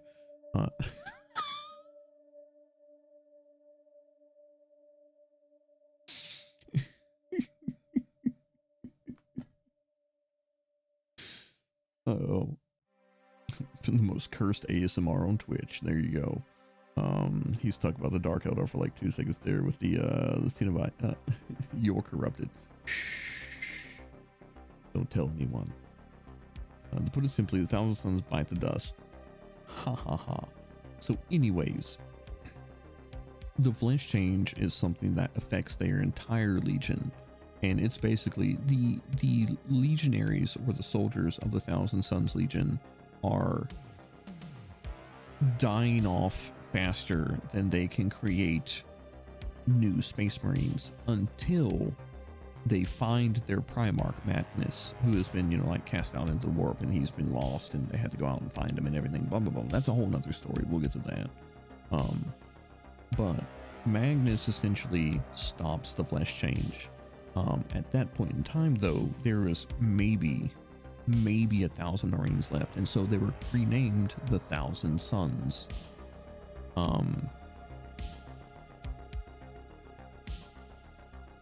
Magnus, growing up on a... You still streaming? I'm not still streaming. I am I just started streaming again. We're almost about 2 hours. So Magnus has grown up on a planet that is extremely psyker friendly, extremely psychic friendly. He is a scholar. He's a nerd. He's all about knowledge. He's about books. He's about exploring psychic powers. And he instills these same values into the Thousand Sons as a legion. So the Thousand Sons turn into basically scholar warriors. They value knowledge, books, libraries. Like whenever they go and they put a planet into compliance during the Great Crusade, they are just like, hey, that library is ours now. And they would go and they would accumulate all knowledge and learn it and blah blah blah blah, everything like that. But they're not going to be like, oh, there's no knowledge. No, they would you know, like, they would promote learning and education and things like that. They were just like, that knowledge is ours. And it became Twitch chat. Oh no. But yeah, so what happened later down the road is what's up, man? Hope you're well this spooky evening. I'm actually doing pretty good. I'm just hanging out. We're talking about Warhammer 40,000. So essentially what happened is this. Magnus and the Thousand Sons would... Drink the Kool-Aid. Happy spooky month. Let's carve some pumpkins. I would if I had any fucking time at all, Wizzy. I absolutely would, but like, damn, is my fucking schedule packed. So Magnus and the Thousand Sons continue to refine the use of psychic powers in warfare, and also, you know, like outside in like daily life and everything like that, because Magnus believes that that is the way forward, is humanity ascending to a psychic race, and, you know, like embracing their psychic, you know, psyker nature. And, you know, other legions and other Primarchs are just like, bruh, that's sus. I saw red vent. Get it, Magnus the Red, sus, Amogus.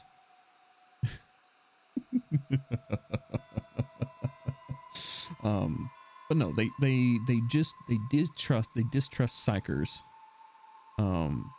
Ooh, I made it for 40k. Boo, shoosh. You know you like that, man. It was funny. Not even a single chuckle.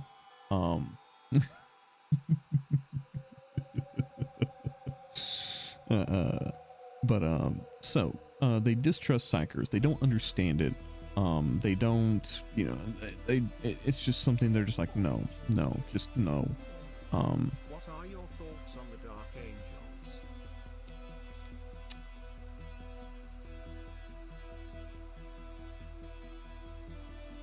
You mean that Chaos Legion?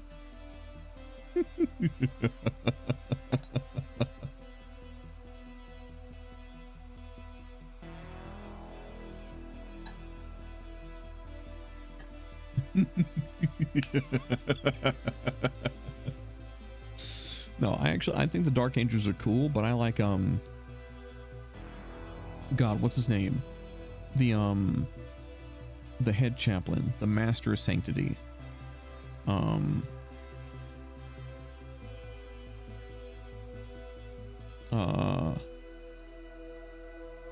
can't. Cypher? No, nope, not Asmodai. Asmodai is not the head chaplain. And Asmodai is not the head chaplain for a specific reason. It's because Asmodai is a zealot. It's yeah, Saffon. I like Saffon. Saffon is like what if I was gonna have my own, you know, like army of Dark Angels, like I'd be like, give me Saffon as the character. Saffon is cool.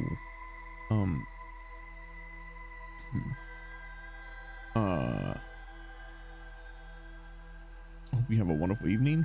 Well, Daz, thank you very much. I greatly appreciate that. And Zozo, thank you very much for giving me a sub to was it Khaled Bolg? I greatly appreciate it. Saffron's cool. I like Saffron. And I like the fact that Saffron was chosen as the Master of Sanctity, the head of the the chaplains in the Dark Angels, because Saffron keeps a cool head. Saffron is reasonable. Saffron is, looks at humanity like humanity instead of like something to be, like suspected and like punished and interrogated. Wild, thank you very much. I greatly appreciate it. Because Saffron is that I feel like if Asmodai was appointed as the Master of Sanctity, the Dark Angels would go over the edge. They would fall to they would become so zealous that I feel like they would wind up falling to corruption. Fortunately, have to go. You should do this more often. It's great to listen and work to. Have a good one. Well, thank you very much, Royal. I greatly appreciate it.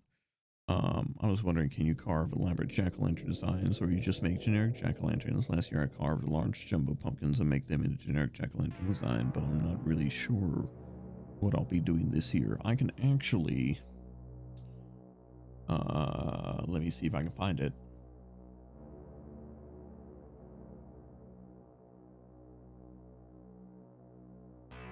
Here we go. I actually did this for a contest.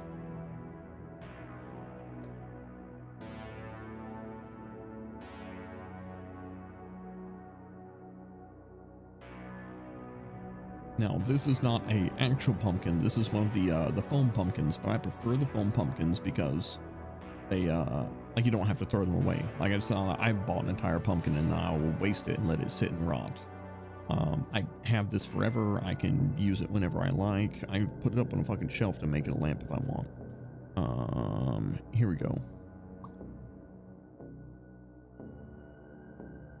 Oh, here. Let me expand that a little bit more. That's a jack-o'-lantern I made.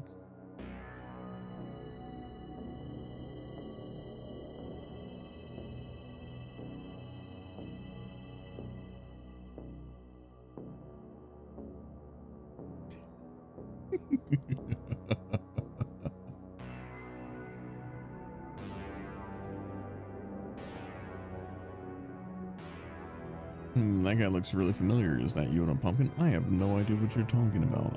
Julie, you do realize that this is a late night ASMR stream. I like the screamers themselves. Can you talk about Xfinity 365 shades. Cab, you're too powerful. I mean, that's what happens when you like spend a long time in the prop making business.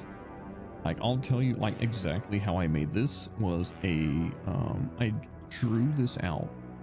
I then made a template out of onion paper, taped it over, and I did dotted lines on the entirety of the design. And then I went in with it, which is blah, blah, blah. And then I went in with what is called a micro Dremel, or like a pin Dremel. And I went in and I like carved all that out. So yeah, it was all done with a, like a little, like a USB pin Dremel. It was fun. It was super fun. Was it an absolute pain in the ass? Oh, absolutely. That took me a couple days to carve, but yeah, I'm pretty happy with it. I've still got it. I've got it in a closet. Is that how you do the thinner parts? I always wondered how that was done. So the way you do the thinner parts is, so if you look, hold on.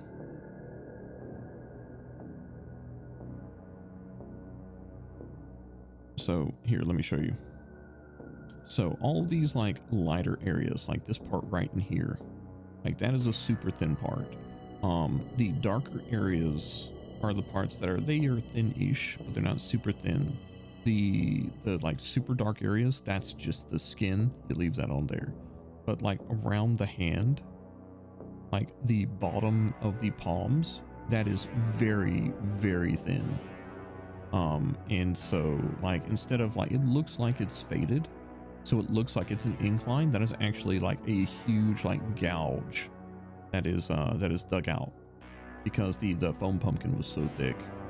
And like the eyes on this are almost, they are almost all the way through to get that nice glowing look. And so yeah, I use the micro Dremel, and it's the same with these eyes here. These eyes are actually hollow. They do go all the way through. There is no material between the light and these. So yeah, actually pretty cool. I like carving foam pumpkins. We were robbed, and I will never get over the injustice. I'm still mad 2 years later. You know, Wizzy, I'm not salty about it. It's like, I'm just waiting for Alpha 2 of Ashes of Creation to come out.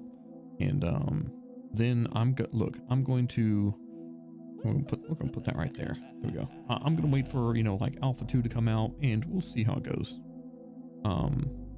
At the end of the day, I still got a badass fucking pumpkin. All right. I still got a badass pumpkin.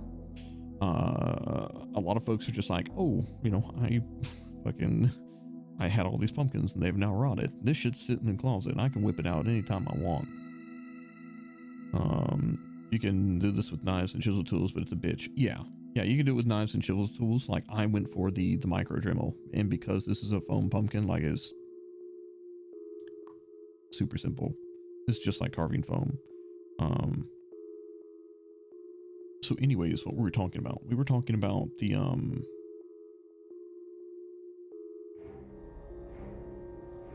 they disqualify? No, I just picked different winners. Oh,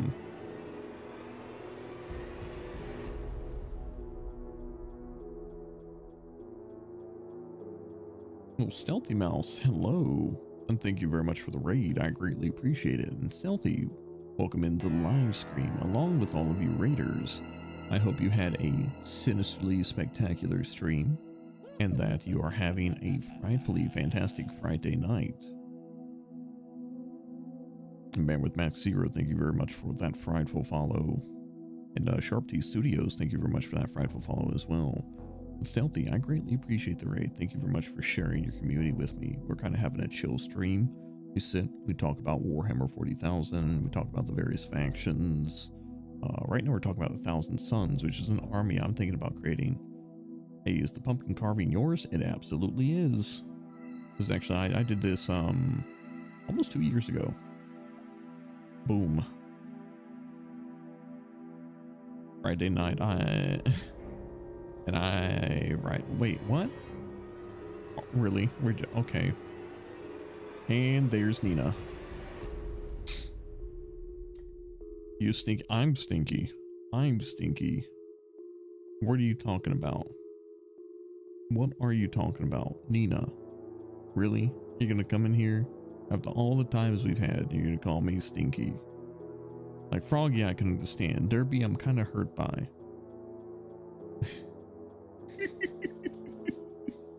But no, thank you very much for the raid. Stealthy and Benina, I greatly appreciate it. I hope you both had amazing streams, and I hope that you both are now able to chill out and get as much rest as you deserve. I know everybody works super hard on their content and that everybody is out there trying their best. And I hope you can come here, you can chill out, relax, vibe for a little bit. And, you know, yeah, if you want to learn about 40K, then hey, you've come to the right place. If you already like 40K and just want to talk about it, hey, yet again, the right place. If you just want something to fall asleep to, you've come to the right place. I'm gonna eat your pumpkin. Yeah, you don't want to eat this, Nina. That's a foam pumpkin. I don't do regular pumpkins. They seem wasteful. You can't like have them. Envious of your pumpkin carving skills compared to mine. All I did was make mine a large jack-o'-lantern that resembles Jack Skellington said. I mean, like, hey, that's you did this? Yeah, I did this for a pumpkin carving contest. Holy crap, you're cracked. Like literally, it's Froggy. It's literally like drawing something. It's just like drawing out a stencil.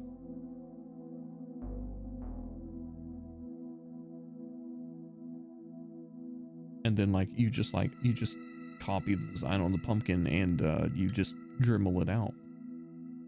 You gotta try that. It's super easy. Like I promise. Like if you've got the drawing and like you can copy it onto the pumpkin and the only thing is you know, this is for a foam pumpkin. You could do it with a regular pumpkin, but of course, you know, you're gonna have to like keep it moist and everything like that. But yeah, doesn't matter, still cracked. I appreciate that. But what was I gonna say? Oh yeah, we were talking about the Thousand Suns. Thousand Suns Space Marine Legion. So the Thousand Suns went through the Great Crusade, basically promoting psychic powers, you know, like psychic humanity, everything like that. There was basically enough of the Primarchs complained to the Emperor, or just like psychic bad, and also the Emperor knew about the gods of chaos and didn't tell any of the Primarchs. It's just like, there are no gods, you know, like blah blah blah blah blah. The science and truth is, you know, like science and facts are the only way forward, and basically like hid that from all the Primarchs. And so basically he was looking at Magnus and he's just like, it's only a matter of time until Magnus figures it out, so I'm just going to tell him to not be psychic. And that was in a thing called the Council of Nicaea. And basically Magnus was set up for failure in that regard. There's like, just don't be psychic, forehead. The Council of Nicaea, no, Nicaea, Nike, like, just do it. Except the Emperor is like, just don't do it. So basically psychic powers were forbidden and everything like that. And then Magnus was a sad boy, and the Thousand Suns were also sad boys. And then, you know, like things carried on for a while until Horus, the War Master, the second in command of the Imperium, the most beloved son of the Emperor, turned traitor. Magnus found out about this, like, you know, by, you know, like seeing things through the warp and everything like that.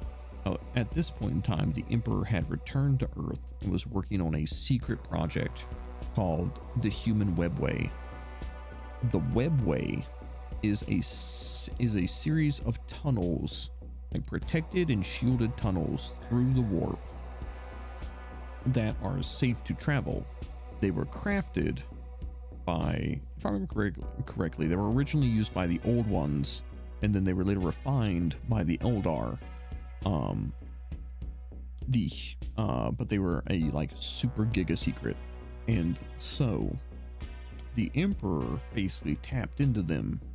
It was just like, okay, instead of us traveling through the hell dimension and consistently risk, you know, like Pinhead boarding our ship and be like, come here, we're going to use the webway instead. And essentially it would have allowed instantaneous travel between any planet with no risk. As part of setting this up, he puts a psychic shield around his lab and everything like that, but he doesn't tell any of the Primarchs. He doesn't tell any of the Primarchs, and basically it's like, okay, I'm gonna fuck off to Terra to do things and not tell anybody. So shit, wrong tab. No, you're fine, Crimson. It was the old ones given to the Eldar because they vanquished, got wiped. Yeah, okay, so it was the old ones. So the Emperor's like, okay, we're gonna set this up, and it's gonna be a super secret psychic. It's gonna be a super psychic subway between all the planets that is like ultra safe. We don't have to worry about demons popping out and, you know, like absolutely destroying us. So the Emperor's there working on that, but he doesn't tell anybody. So when Magnus finds out that Horus turns traitor, Magnus is like, shit, I gotta tell Dad that my brother is turning traitor, that he's about to fuck up everything that Dad has worked for. So Magnus is just like, Dad, and like sends out a psychic beacon, but he realizes that the Emperor doesn't receive it. And he's like, wait, that's impossible. He's like, I don't know, like, the Emperor needs to know this. And so Magnus is just like, well, he's behind something, but nothing could be more important than what I have to tell him. And basically, like, Magnus like falls to hubris. Instead of just like, I'm gonna get on a ship and just go tell Dad.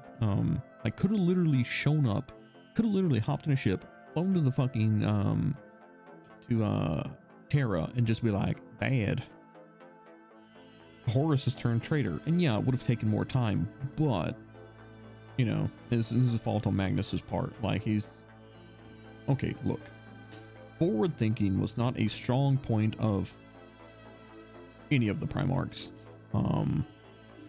But so instead, Magnus is just like, all right, well, I'm gonna hop myself up on the psychic juice, and whatever this shield is that the, you know, like, I can't get through to talk to Dad, I'm gonna break it.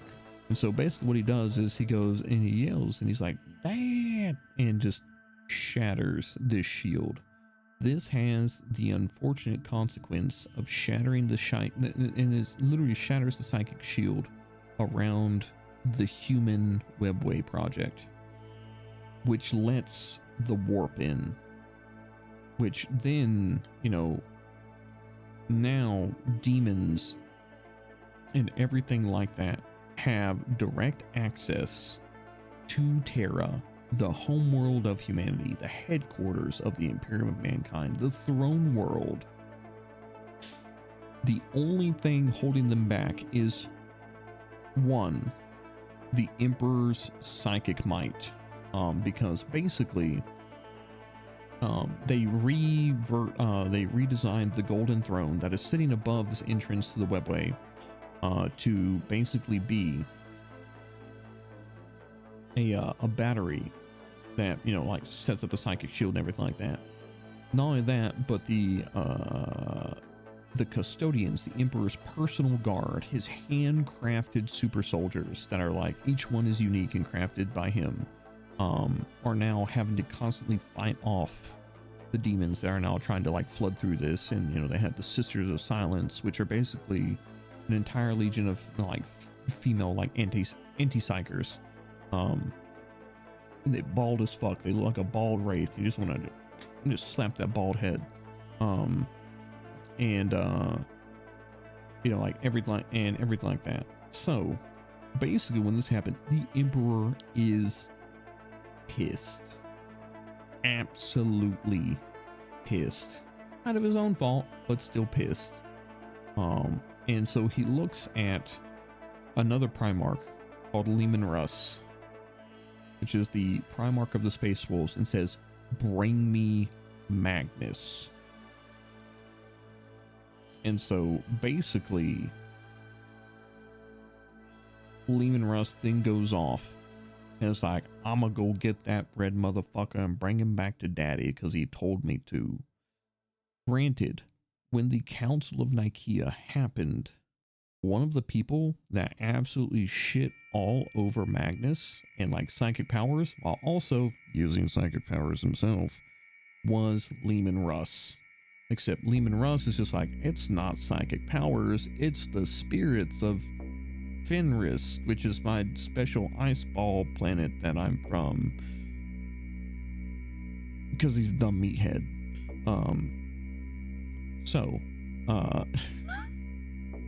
You can tell I don't like the Space Wolves. I don't like Lehman Russ. He's fucking, yeah. oh no, yeah. So, not only did that happen, not only was the Emperor gigapissed,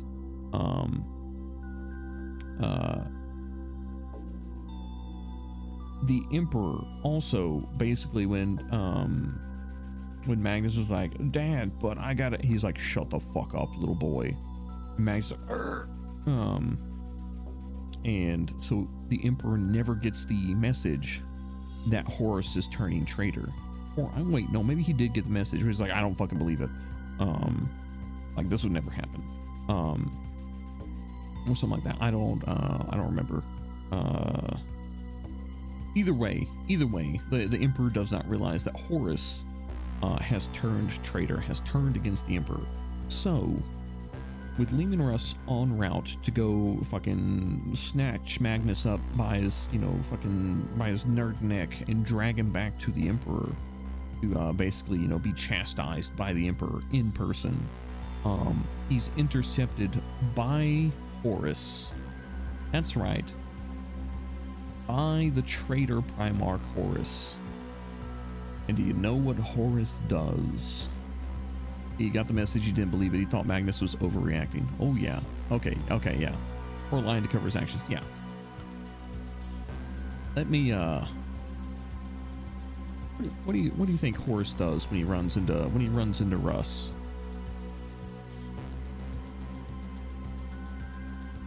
Kaboom? No, he doesn't. He doesn't fight Russ. See, nobody knows that Horus is traitor. Turns him? Nope. Lehman Russ is still loyal to the Emperor. Pulls him to his point of view? Nope. Kicks him ass? Turns tail? Nope. Horus, being the Emperor's second in command, and nobody knowing that he is traitor, tells Lehman Russ, I just got orders from the Emperor. You're to execute Magnus and destroy his planet.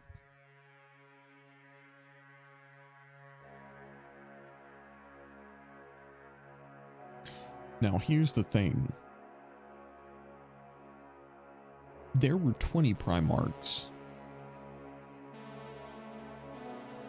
In all of 30K, in all of 40K, you only ever hear about 18.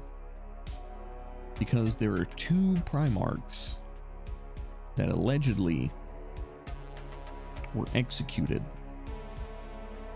for turning against the, or like not, complying with what the Emperor wanted. Who do you think the executioner for those 2 Primarchs were?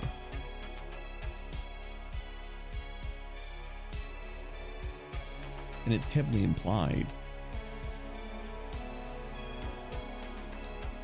Lehman Russ. So he's not only the Emperor's loyal wolf, but also the Emperor's executioner. So Russ, being the fucking meathead that he is, this is like, oh yeah, no, I've done this before. Seems legit. So Russ and his legion make planetfall on Prospero. Now, Magnus knows that Russ is coming to get him. That Russ is coming to basically drag him back before the Emperor to be basically put on trial and chastised. Magnus doesn't know that Horus has gotten a hold of Lehman and changed the orders to kill. So Magnus does not tell his legion because he doesn't want them to be ashamed, because ultimately he cares about his legion. They are, after all, his 1,000 sons. However, when the wolves make planetfall, they don't make planetfall to come and arrest Magnus. They make planetfall by destroying the pyramids of Prospero, slaughtering the population, and culling anything they come up against. The 1,000 sons realize that, or they think that the wolves have turned traitor, that the wolves have turned against the emperor, and so the loyal 1,000 sons fight to the man, and in the process bring all of their psychic might to bear. Now here's the thing, that is until the Custodes, the emperor's personal guard, and the Sisters of Silence show up, and then they're like, the 1,000 sons are like, wait a second, are we the baddies? And as Lehman takes to the field, and he's just murdering everybody, because that's what Lehman Russ does, Magnus finally realizes, oh, I fucked up. And he becomes indignant. Absolutely fucking livid. Well, also what happens is, you know, as the 1,000 sons are bringing their full psychic might to bear, you remember how we talked about the flesh change? How we talked about how the 1,000 sons had this rampant disease that would cause members of the 1,000 sons to turn into like basically writhing piles of mutated flesh and, you know, basically howling beasts. Yeah, that comes back at the siege of Prospero. And so not only are the 1,000 sons now having to fight the wolves, they are literally, as they're fighting for their lives, for their planets, for the citizenry of Prospero, they are devolving and changing into monstrosities that know only pain and suffering. And so basically 1,000 submarine has to fight off a space wolf marine and then turn around and put a brother out of his misery. Magnus realizes this, realizes the orders, you know, realizes that Magnus is there to kill him, walks out of his tower, hands his tome of knowledge to his second in command, Ozek Armin, the head librarian of the 1,000 Sons. It's just like, hold my fucking book.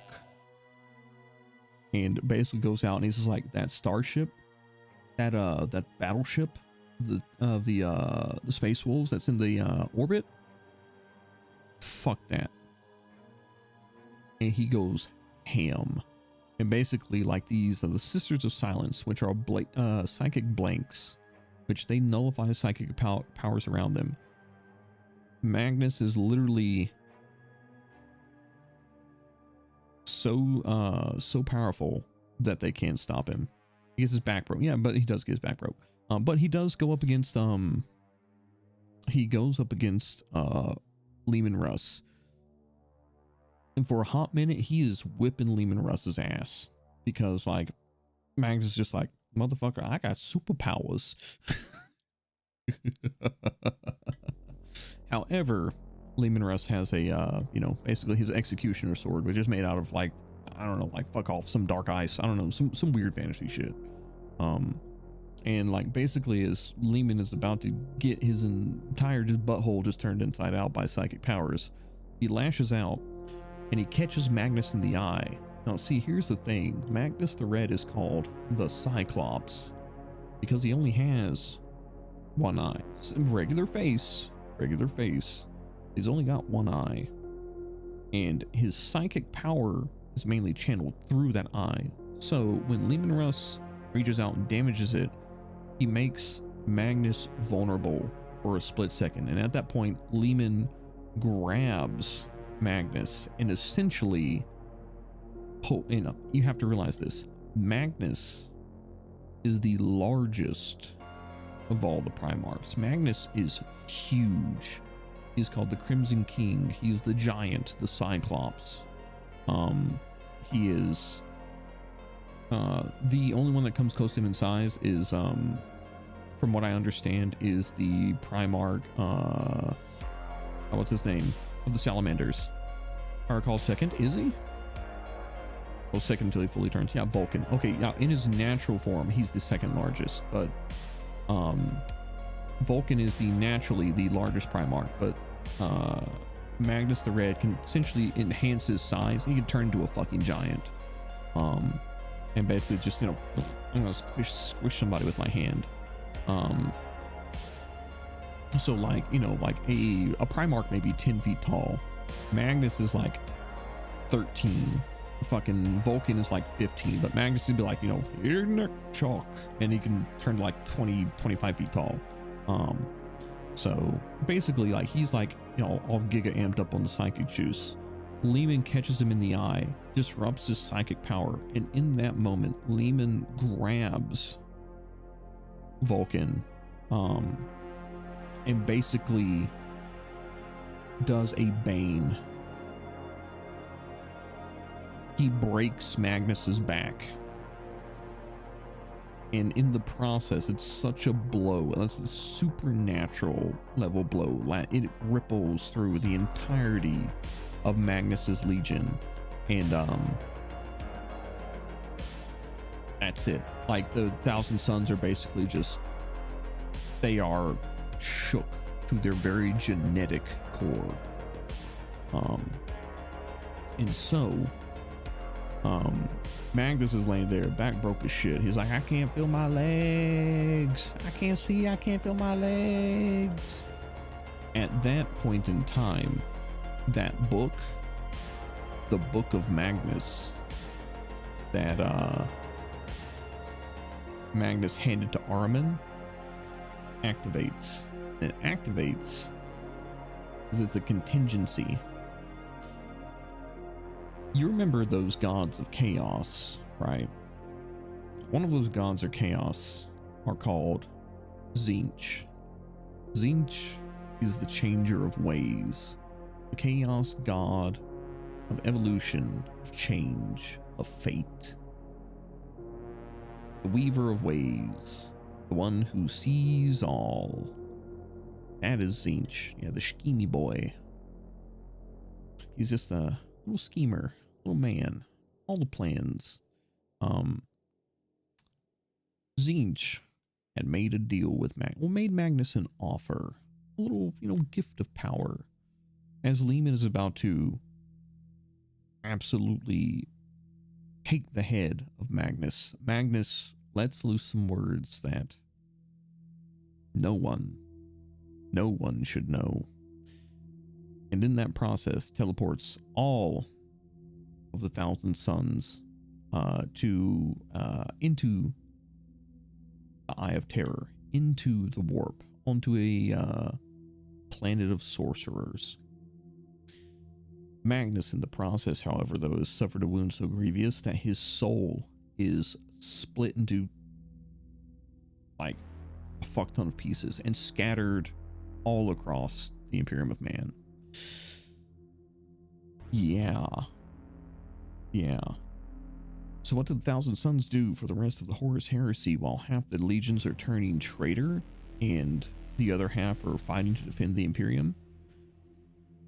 They're trying to figure out where they stand, and they're trying to put Magnus back together, because at the end of the day, yes, they hate the wolves, but they're still to a certain extent loyal to the Imperium, and they're trying to figure out why it happened, what happened, but also recover all the fragments of Magnus. And at the head of this is Ozzik Ahriman. Ahriman, basically, while the galaxy is in flames, while a full half of the Imperium is turning against it, is leading the Thousand Sons basically becomes the de facto leader of the Thousand Sons to collect the pieces of Magnus's soul, to put them back together. And they get all the pieces except one. And that one shard of Magnus's soul, the last, largest, and greatest shard of Magnus's soul, is on Terra.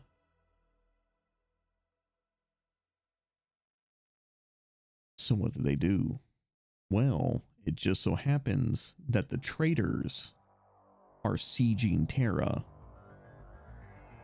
They have made their way to Terra and laying siege to the Imperial Palace.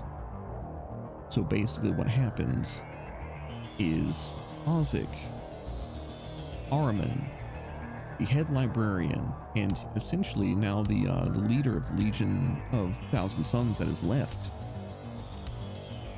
sneak into the Imperial Palace.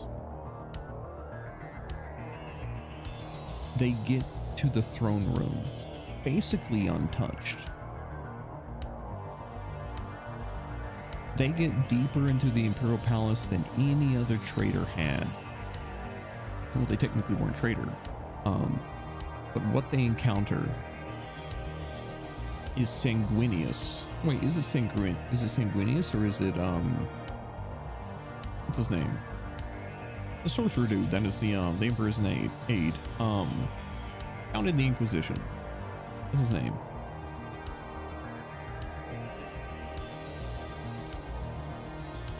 Malcador.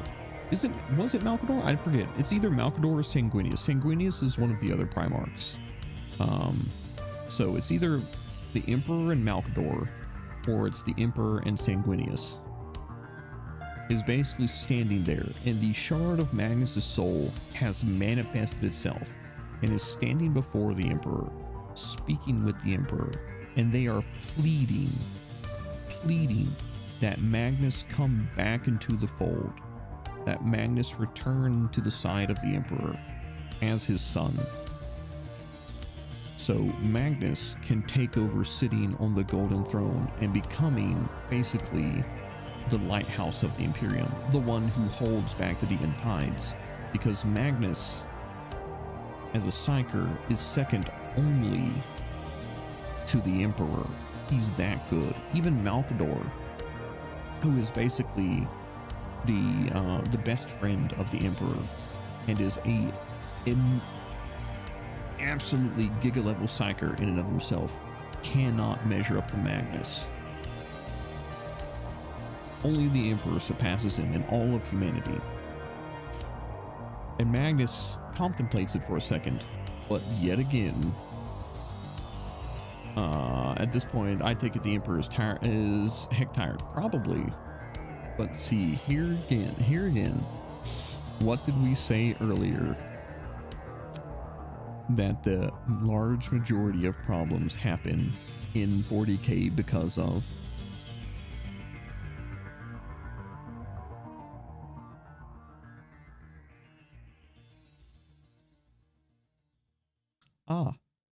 yes, daddy issues.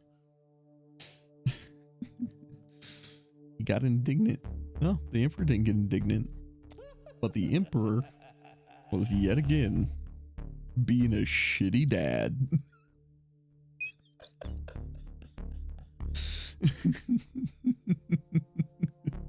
No, the Emperor was a shitty dad. Because the Emperor, he's like, I'm willing to forgive you, Magnus. Come back into the fold. I love you, my big red bird boy. I was like, you know what? You did nothing wrong. You were trying to help. You were right. And Magnus is like, I want to help. I want to come back. What do I need to do? Magnus is, and the Emperor is just like, abandon your sons and let them all die. Abandon your legion. The legion that has fought for you. The legion that has bled for you. The legion that is essentially yours, that you view as your sons. They're too far gone. Let them die.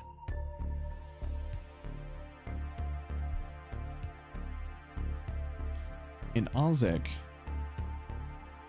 the head librarian of the Thousand Suns, and several of the other Thousand Suns are witness to this. Yeah, of course, Magnus would do that in a heartbeat. Surely, Emperor, you dummy. Yeah. And Magnus is like, I can't. Those are my sons. And in that moment, that is when Magnus gives himself to Tzeentch. He can't let his legion be wiped out. He can't let his sons, his 1,000 sons, perish. And he gives himself to the chaos god of change. And Magnus, Ozek, all the 1,000 sons are teleported back to the planet of sorcerers. And Magnus is forever changed into a demon Primarch. I mean, you said he's been in power for over 4,000. The Emperor's been in power for fucking forever. I'm fairly sure that's how that story goes. But that is how, you know, like Magnus wound up becoming, you know, a demon Primarch. Now, here's the thing. When Magnus became like that, when he became a demon Primarch, he changed. He was now influenced by the will of Tzeentch, by the, you know, like the Lord of Mutation, the Changer of Ways. Remember when I said that the flesh change came back to the 1,000 Sons, how they were warping and changing into basically fleshy abominations that knew nothing but suffering? Well, instead of Magnus caring like he had before, now it's the will of Tzeentch. Magnus doesn't care anymore. He doesn't care about his sons, because now he's a demon. He's no longer human. And so Ahriman does what Ahriman does. He looks for a solution. And in that solution, he comes up with something. And that something is known as the Rubric of Ahriman. It is a great ritual which even Ahriman, the greatest of the 1,000 Sons Psychers, couldn't conduct in and of himself. Ahriman had to get several other Psychers to join in with him, and essentially using the very power which flowed through the Legion, the power of change, he would put a stop to it. And oh, did he ever. You see, the rubric is tied to the bloodline of the 1,000 Sons, their very genetic makeup, which is infused with the power of chaos. And when Ahriman conducted the ritual, that power of change, that psychic power, flowed through every single Marine in the Legion. However, not every Marine was a psychic. When the psychic power flowed through those who did not have the seed of a psyker, it was too much. Their bodies burst into flames, their very skin, muscle, sinew, bone catching fire, burning so hot it sealed every joint in their armor as they turned to ash. But that's not where it stopped. You see, because of the supernatural power of the flames, it sealed the armor in such a way that not even their soul could escape, which led to the creation of Rubric Marines. Rubric Marines are essentially automata that are controlled by the ash and soul of a former Space Marine, forever destined to live out the rest of their existence as unintelligible robots.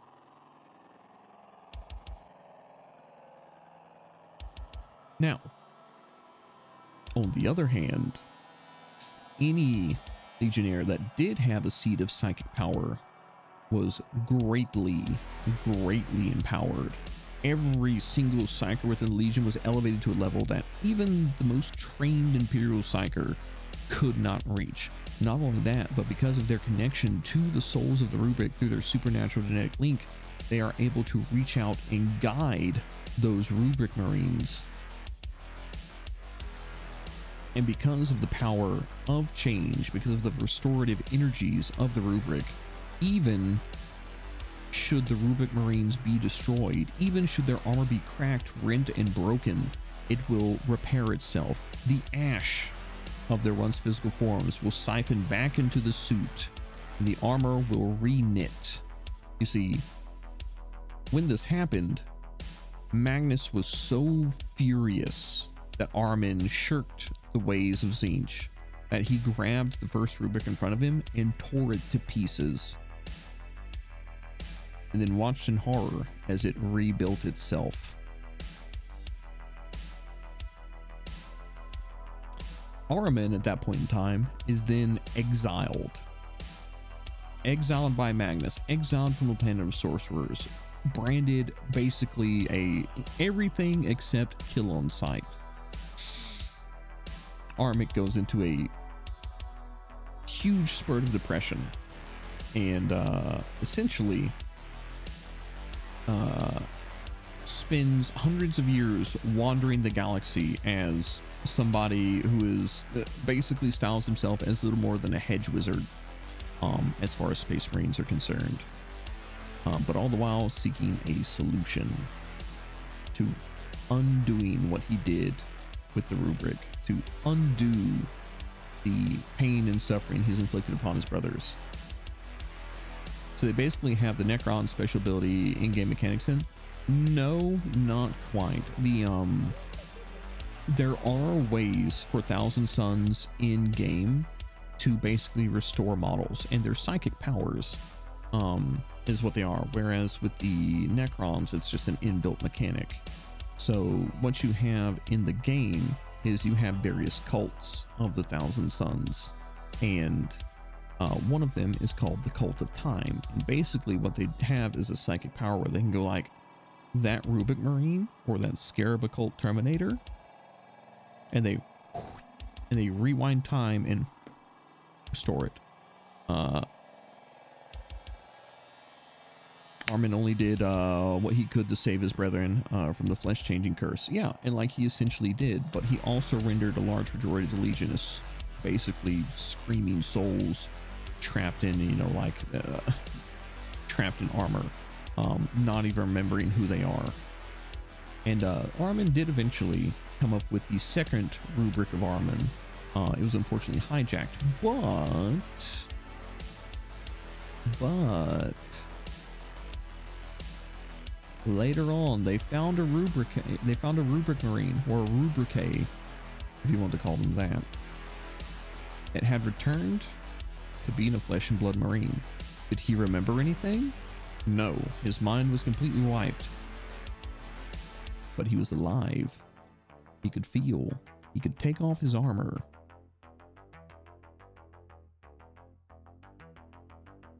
It did not work day done. Now I gotta go take my free trial of death. Good night, so. Thanks for hanging out. On doing what you did when you done doing the things that were did to do all that done unto all. But yeah, that's basically the story of the Thousand Suns. They're super tragic. And it's a fairly interesting legion. They also are, with most Marines, it is very much like we're going to be super tough and we have all the shooty guns, or we're very good at close combat. The Thousand Suns are basically like, nah, we're space wizards in tank armor. That's fucking cool. It also doesn't hurt that they have a system that's called Cabal points, and I'm just like, hey, name drop. So I'm like, nice. They have factions within their factions that are called cults. They have Cabal points. I'm just like, all right, nah, I'm sold. I'm good. I've always wanted to make one anyways. So I've always wanted to make a Thousand Suns army anyways, because I just think their aesthetic is fucking neat. I'm a Mechanicus fan, but I'm a big fan of cybernetic abominations. I mean, yeah, no, like cybernetic abominations, stuff like that, super fucking cool. I really hope that later down the road, that we either get like more Mechanicum featuring in the Mechanicus array of models, or I would also take, I don't know, Iron Warriors featuring more, you know, flesh metal virus abominations. It'd be pretty nice. 4,420 subs. Nice. Wait, no, that's 69. Fuck it. Blaze it. I'm tired. Leave me alone. It's almost 1 o'clock in the morning.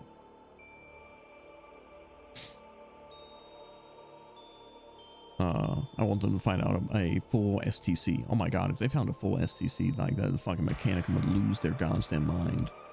What do you think would Bjorn the Fell-Handed's word be to Magnus right now if he got the chance to encounter with him?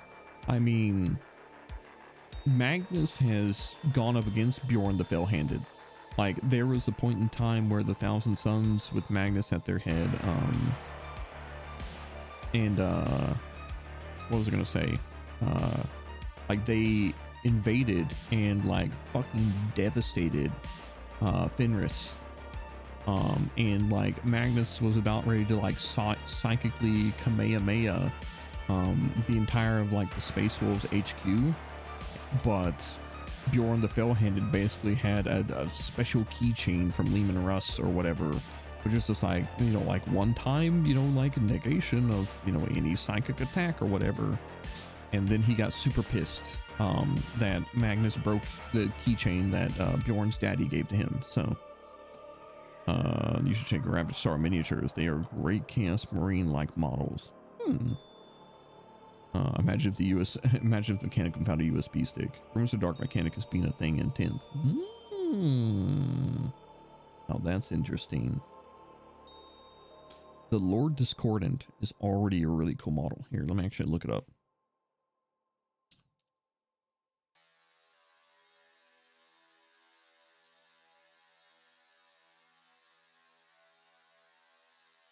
No, that's not what I want to do. Fuck.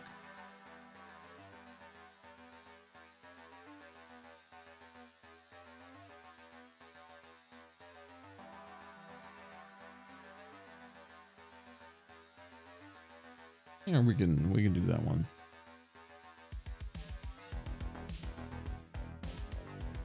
Here we go. Perfect.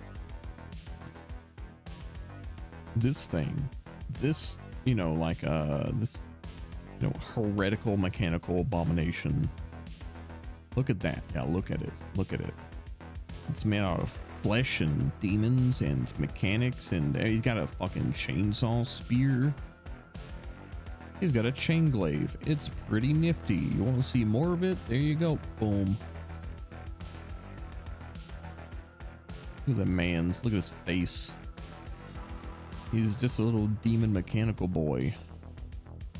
I love that model. Yeah, like Lord Discordants are super cool because they are like so far like one of the few like Dark Mechanicum models that we see. So I would like to see more Dark Mechanicum models. It's one hell of a demon engine. It is. Like when that thing came out, it was a fucking monster. Now, Cab, when will you tell chat about the absolute madness spawn from Potarabo's mind that is the Warp Smith? Alright. Think this guy, but instead of like, I'm gonna ride, I mean, like, essentially that's what this guy is. He's a Warp Smith that is on a demon engine. He's riding a demon engine. Warp Smith is basically like, okay, cool. So, what if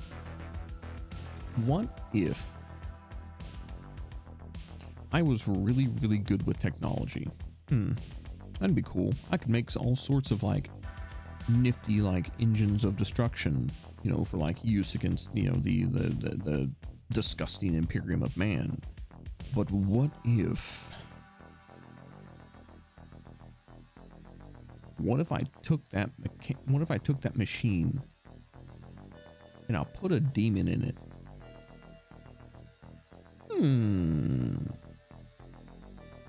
It's just crazy enough to work.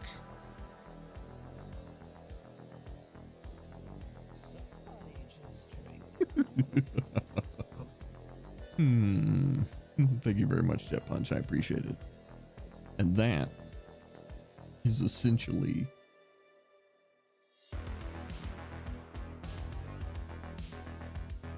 what a warp smith is. They're just like, I'm going to create something mechanical, and then I'm going to slap a demon in it instead of powering it off of like plutonium or some shit. Nuclear reactor? Nah. Let's put a fucking denizen of hell inside of it so it can grow fleshy bits. That's what this guy does for fun. What if I'm so good at math that I can calculate a demon's spawn route into my machine? Exactly. He's like, I use the power of math to trap a demon in a typewriter and write, I don't know, like fan fiction for me. That's a warp smith.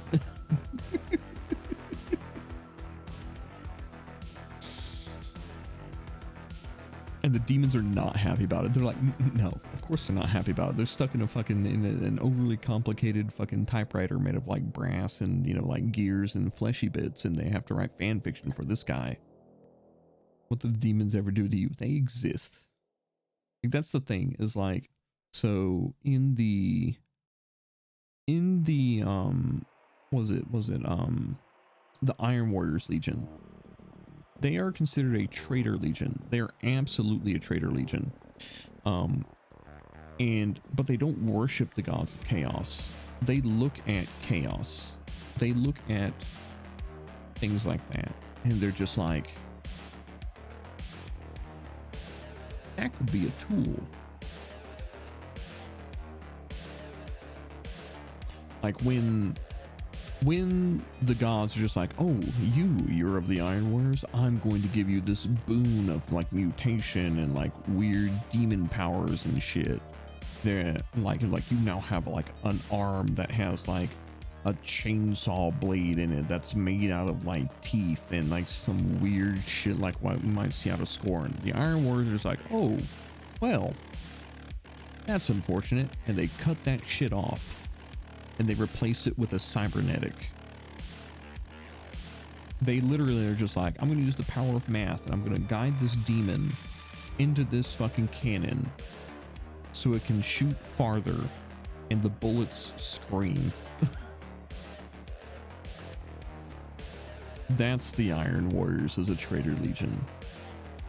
Chaos isn't something to be worshipped. Chaos is a tool.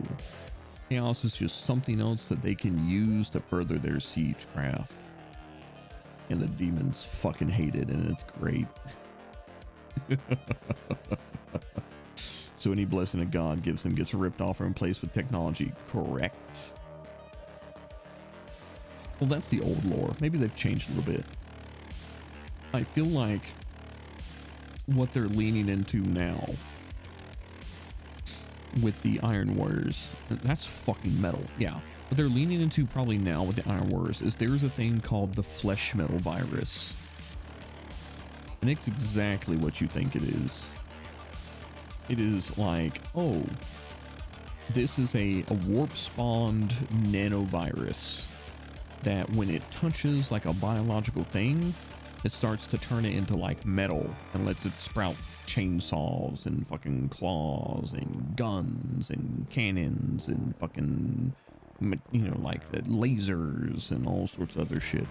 And there's an entire subsect of like space marines that have been infected with the flesh metal virus, and they're called obliterators. And allow me to show you this.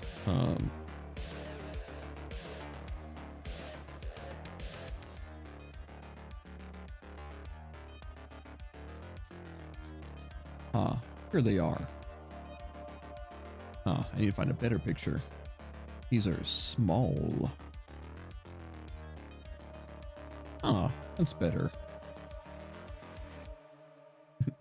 The picture, it was small.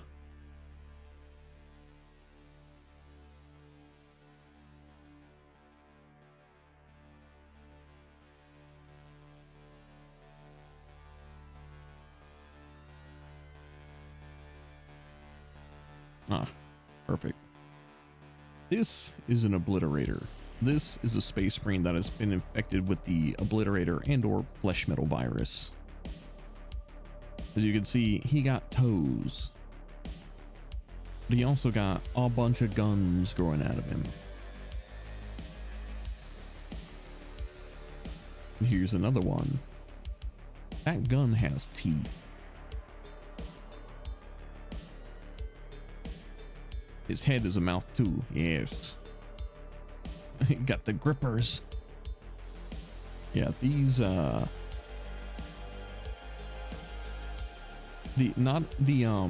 was I gonna say? Yeah, Perturabo's just like, bruh. Chaos gods giving gifts? Nah. We'll make our own.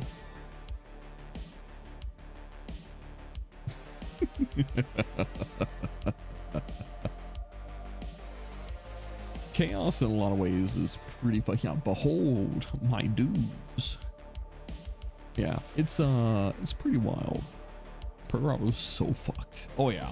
Yeah. Like I hope, I know they're gonna wind up doing Fulgrim next. They've come out, they have a model for Angron that's coming out. They're gonna do Fulgrim next, but I fucking hope that Perturabo winds up getting a 40k model. I hope. We'll see if it happens or not. I don't know. Maybe. Is that what happened to the guy that the crab claws with chainswords in its grippers? Probably. Well, you've got Hellbrutes, and Hellbrutes are essentially dreadnoughts that have been like warped and mutated over by spending too much time in the warp. If that's what you're thinking of, then probably a combination of both. Why does Angrons have pipes for dreadlocks? Those are technically, those are the butcher's nails. Here, let me find a picture of it.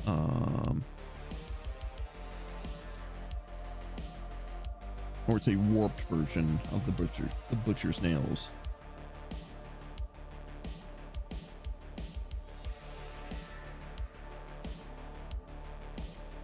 Try to see if I find a picture of him. It's decent.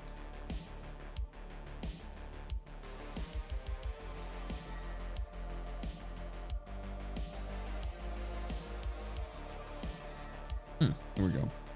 You know, this is fan art, but you know, it carries the point across.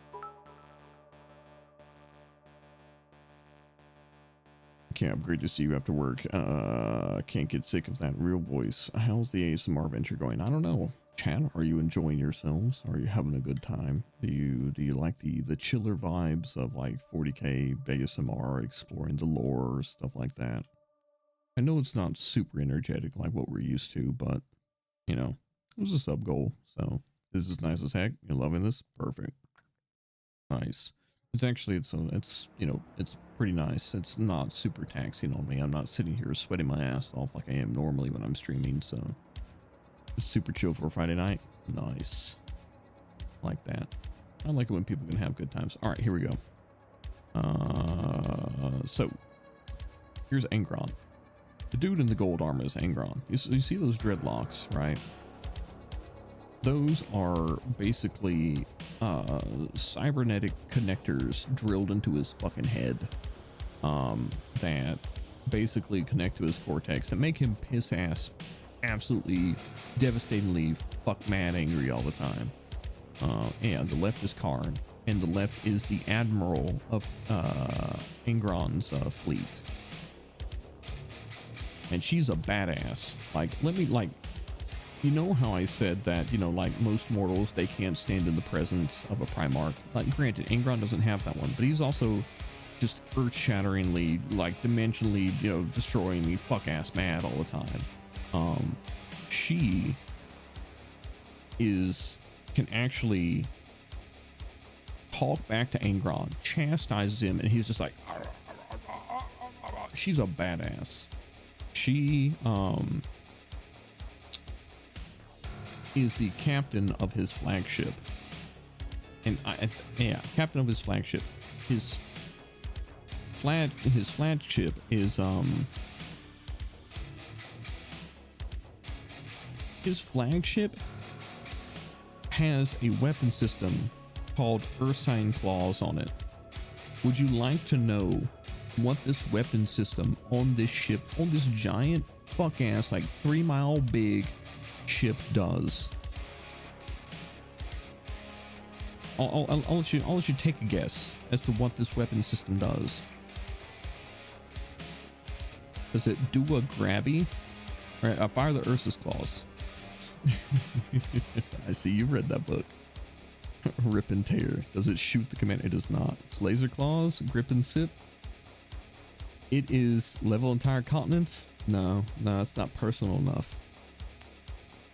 The Ursus claws is this weapon system on this like 3 mile long ship, and they are basically glorified harpoons.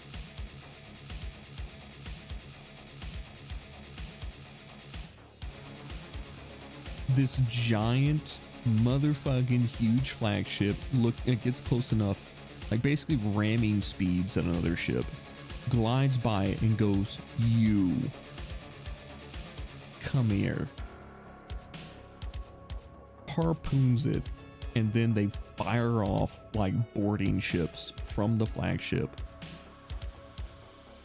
You mean boarding harpoons? No, these are just fuck ass huge harpoons that will pierce into a ship and lock it in place. They have to then fire boarding pods from the main ship. Takes them in for a struggle snuggle. Yeah. And yeah, that's the weapon system that the Conqueror, Ingron's flagship, is known for. They melee combat a ship in space. Yes. Seems like a normal tactic thing all ships should have. Well, see, here's the thing: if they have like giga continent destroying weapons on like each of these ships, like each Space Marine battle barge can technically glass a planet with like lance batteries.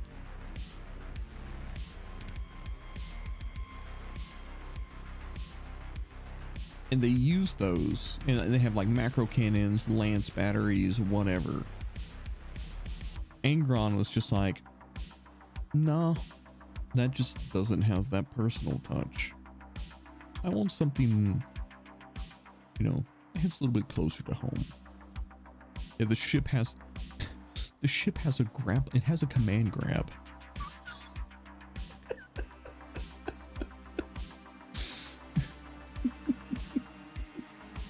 His fucking flagship has a command grab. We use our ultra lasers and space cannons, but no, I want to knife them. They are unsterilized. We're giving them hormone treatment to never become men, but Stardies. Space Marine is technically transgender with male pronouns. They are transhuman. She's so badass that when World Eaters that were supposed to stay on the ship fucked off to join a battle, causing the Ultramarines to board the Conqueror, she not only released and commanded the World Eaters' Berserk Dreadnought on the Ultramarines, but when the World Eaters got back onto the ship, she spit in the eye of the head of their company. Oh yeah, oh, she's an absolute badass. Like one of my favorite characters out of the entire Horus Heresy series.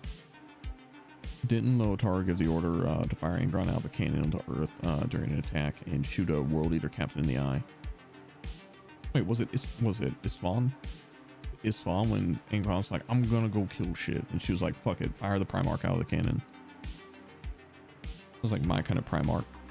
No, that wasn't the Primarch. That was the human commander of the Primarch's fleet.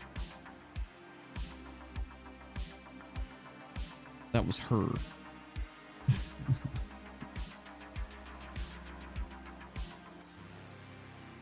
Put on your big hats for Big Lee.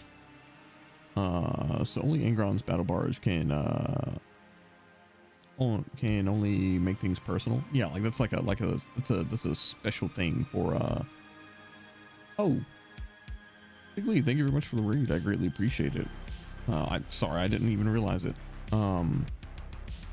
Did the alert not go off? Did I just miss it? I don't know. But yet again, Lee, thank you very much for the read. I super appreciate it. I hope you had an abominably amazing stream. And I hope now you can come in, you can chill out, relax a little bit, and thank you very much for sharing your community with us. It didn't. They couldn't control anger anymore, so they shot him out of a cannon at Terra. Oh, that was it. Wait, they shot him out of a cannon at Terra?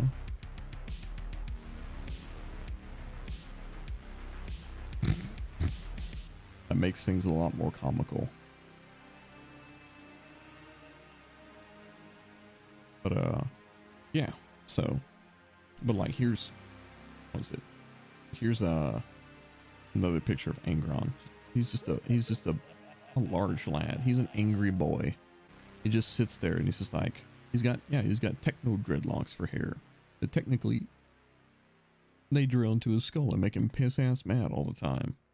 That's why he's got dreadlocks for, that's why he's got like cyber dreadlocks for hair. Yeah, they fired him from one of the ship's cannons in low orbit and turned him into a kinetic bombardment. Oh, that checks out. It's Angron. He does fucking crazy shit. Perturabo is so beautiful. Perturabo is, he's just a man in a fucking refrigerator. Like, hold on, let me see if I find this. Like all the other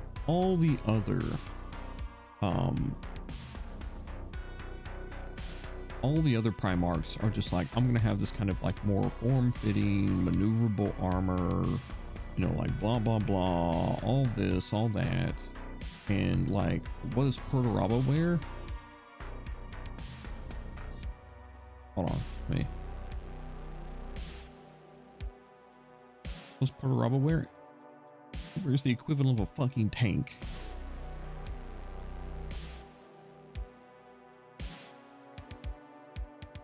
$1988 Buick for armor. He was the equivalent of a tank, and he's got fucking machine guns strapped to his arms. It's great. Perturabo was like, siege tanks are cool. What if I wore that as a leotard? Oh damn, boy, he's thick. Yeah, and that's the thing. Is like, this is him in 30K. This is his model. His model is badass as fuck. Other Primarchs, I'm gonna wear armor to fight in melee. Perturabo, that is silly. I'm gonna shoot everyone with everything. Yeah. Well, we got Morty, whose entire legion's about tankiness. Yeah. Perturabo's a mega genius. Yeah, it's unfortunate. It's unfortunate because he's also the bitterest fucking boy in the world.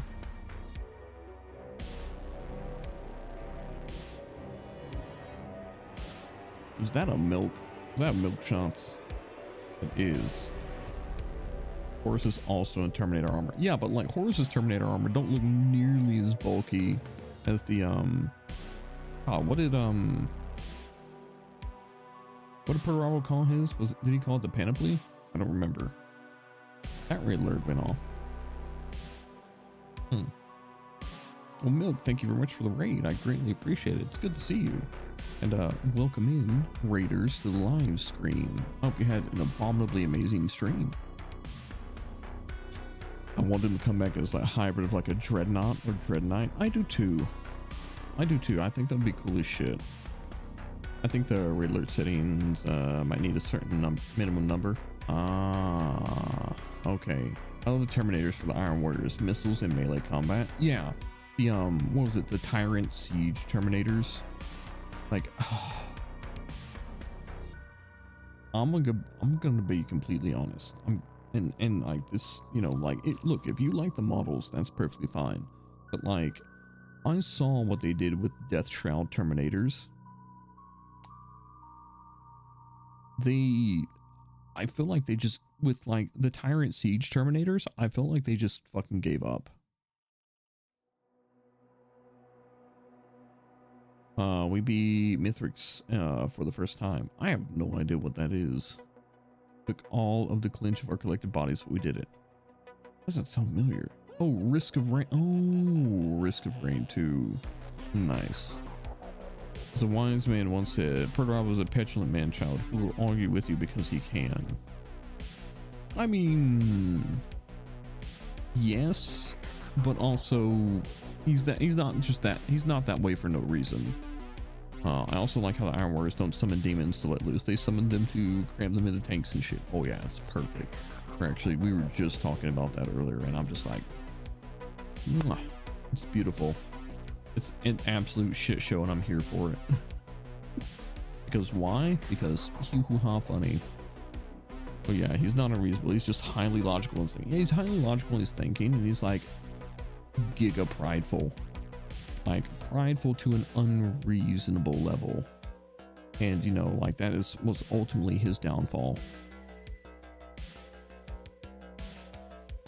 Perturabo's the way he is because of the same reasons as the other Primarch's daddy issues. Yeah, except for the fact that it was more with his adopted father than actual Emperor. Like, no, I mean, like, no, maybe he had issues with the Emperor as well because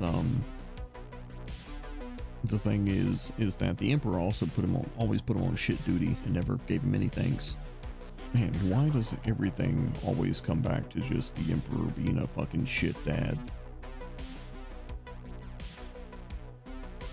Hello everyone, I see per debater I joined. Well, hello Gray, how you doing? People being bad at communication is like the constant cause of horrific problems in 40k. Oh, it absolutely is. Well, Suzuki, thank you very much for the 2 months. I greatly appreciate it. Because Big E is a bad dad. I mean, like, yeah, no, that's just ultimately, yeah, what it just boils down to is Big E is just, he's just not a good dad. Perturabo saw the heavy arms custom, was like, hi, Perturabo saw the heavy arms custom. That is drip my homie. Reminds me, Dorn literally always carried the blanket that his adoptive grandpa gave him, didn't he? It's kind of awesome. I don't remember. I don't really know a lot of Dorn lore. You would think with as much as I like the Iron Warriors, I would learn more about the Imperial Fist. I just recently started to learn about the Imperial Fists. And like I've been learning about, God, what was his name? The Crimson Fist.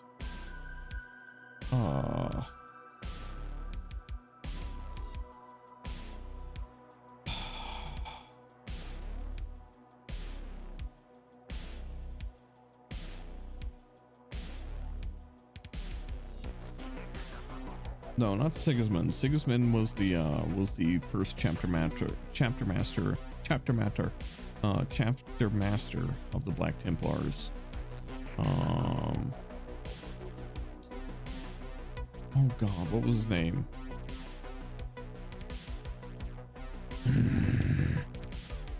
Well, late night stream, hope all is going well. Well, hello Alvarez, how you doing? Yeah, everything's going pretty well. Let's see.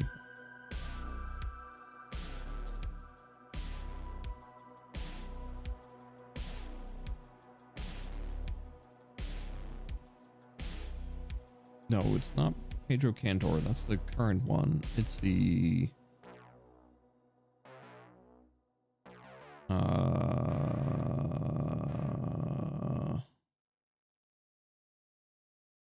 I don't remember.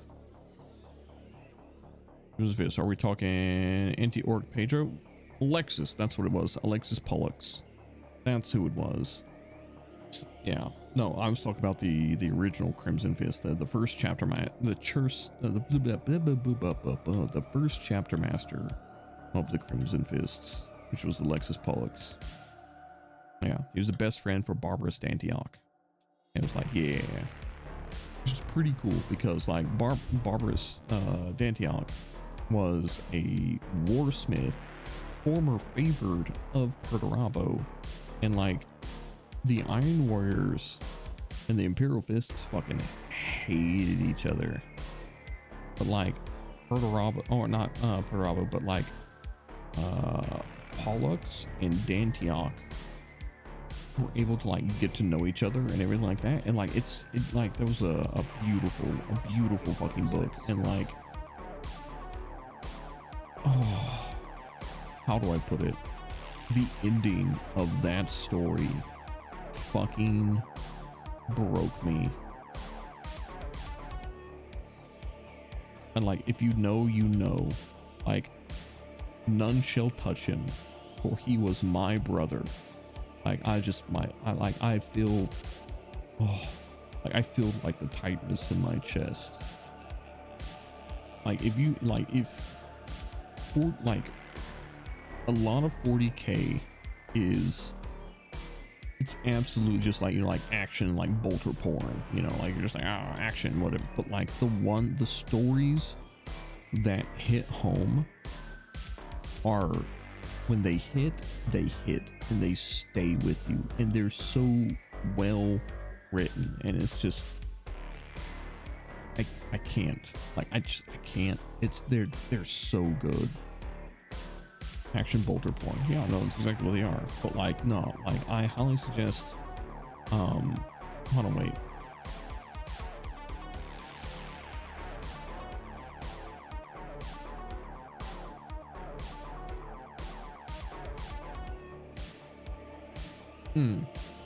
There we go. So the book is called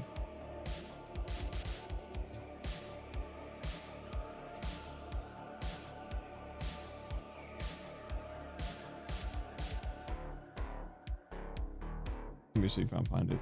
I'll find a picture of it. Yeah, here we go. It is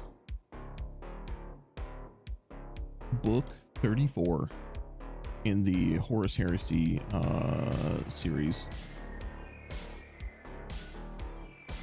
and it is called Pharaohs.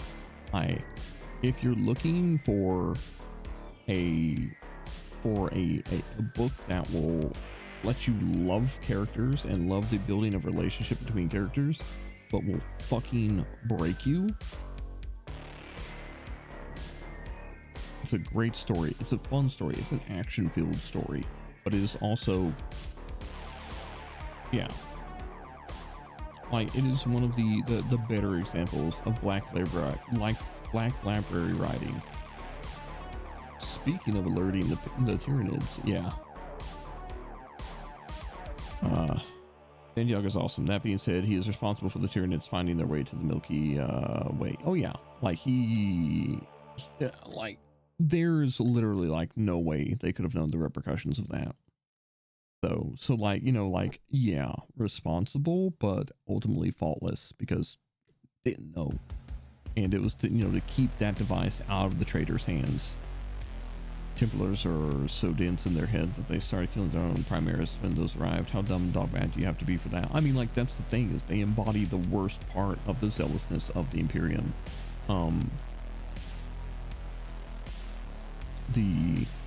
The Black Templars. So here's the thing. We were talking about Angron earlier, and we were talking about his Erequi, or Equerry, Karn. So Karn,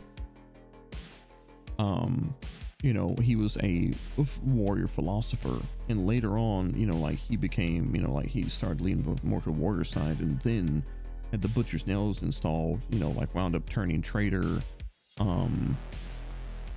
But he wound up becoming like a raving berserker. The thing is that Karn was also was basically brothers, like bonded brothers with Sigismund, the right hand of Dorn, the Black Templar, you know, the Black Templar, the Emperor's champion, one of the greatest duelists in the Imperium. Karn, like a fully chaos empowered Karn, and Sigismund met on the walls of the Imperial Palace, and the way that it's written is that Karn is, as they are fighting, like Karn is trying to reach out to Sigismund, not to corrupt him, but to like embrace that bit of humanity. But Sigismund has changed. He's become cold. He's become devoid of his humanity. It's not that Karn has become a monster. They both became monsters. And Karn fell to the power of chaos, but Sigismund fell to the power of like zealotry and devotion and stuff like that. And that's the thing, is the Black Templars carry that on. They're in some ways the embodiment of some of the worst bits of the Imperium. Like, yes, they go out and, you know, they fight for the Imperium, but like they do it on a level of like zealotry and lack of mercy. That's just like, are these, like, they really are the Emperor's angels of death, because that's what they are. Like, they are, you know, they do not care. They do what they do for the crusade. And it's kind of that meta commentary, that commentary on like on how it went from, you know, Sigismund being a, you know, like somebody who, you know, like duty was his like driving factor, but it turned into something dark. It turned into something twisted. And like, even then, what is it? After, like, Sigismund was so respected that after the Siege of Terra, right? After the Siege of Terra and the writing of the Codex Astartes and the various legions being broken up into Space Marine chapters, Sigismund was appointed as chapter master of the Black Templars, and they were eternally on crusade. Arashi, thank you very much for the raid. I greatly appreciate it. And welcome into the live stream. I hope you had an abominably amazing stream, and that you can now come in and hang out and you know, vibe a little bit. We're currently talking about Warhammer 40,000. I hope that you had a good stream yourself. What were you up to, if you don't mind me asking?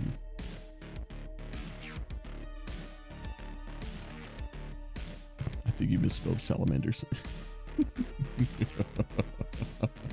Everybody likes to fucking sling mud about their favorite chapters or legions or anything like that.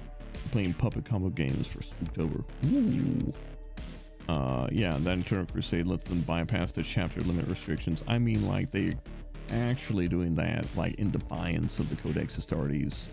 So, like, you know, technically, like, the same things that they would absolutely, it's the same thing with Asmodai from the Dark Angels, is that Asmodai will do things that he would absolutely like condemn others for, and it's that hypocrisy in the name of zealotry that embodies like the worst parts of the Imperium. And like that Rebecca Gilliman is just like, what the fuck? I've been dead for like fucking 4,000 years of shit, and I come back in this is it. Favorite horror VTuber? Oh, actually, I greatly appreciate that. Thank you very much. But so the so what happens is, you know, like the legions are broken up into the chapters. 10,000. Oh, did he really like kick the fucking bucket like that soon after the heresy? Did he really get like fucking shanked by Fulgrim's poison blade that early?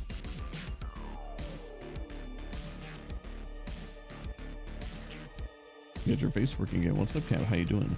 Yeah? Fuck. I didn't realize that. Oh, well, shit. But so, you know, like Sigismund, he goes on Eternal Crusade. The fact of the matter is that, you know, he continues to serve for like 800 years after the Horus Heresy. And, so like the first Black Crusade happens. Sigismund meets Abaddon on his flagship, and you know, like Abaddon is hyped up on chaos energy, everything like that. Sigismund has spent 800 more years like crusading and everything like that. For like Abaddon, not that long has passed because he's been over in the warp. For Sigismund, 800 years of constant fighting, of constant warfare. has even ground down the Emperor's champion. He's not as fast as he used to be. He's not as sharp as he used to be.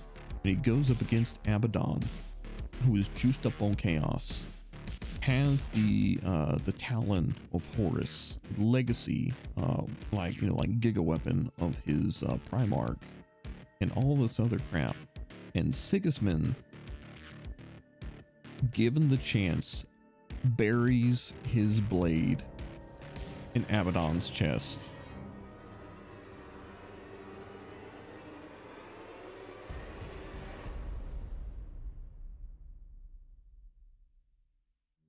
And Faust, hello, how are you doing?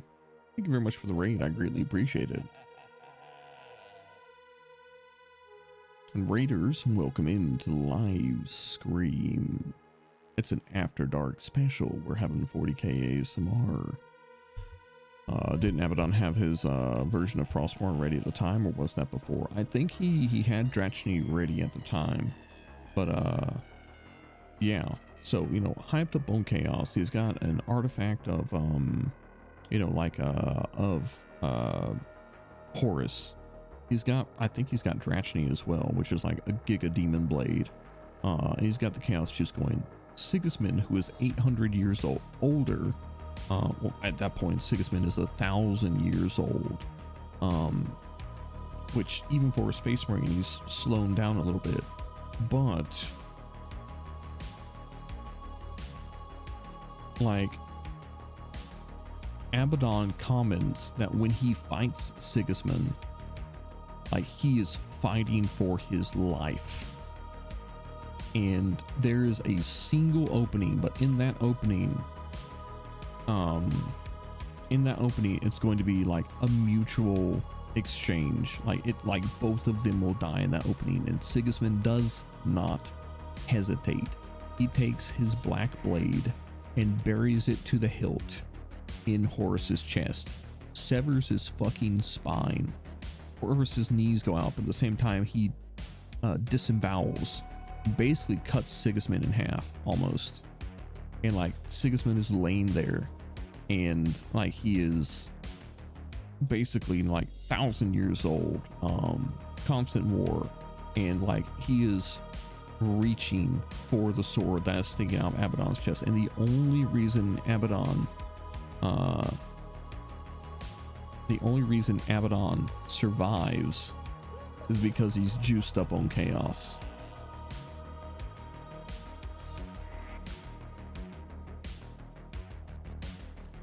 So the War Master of Chaos gets absolutely fucking murked by the Emperor's champion. Sad thing that surviving cost him his armor.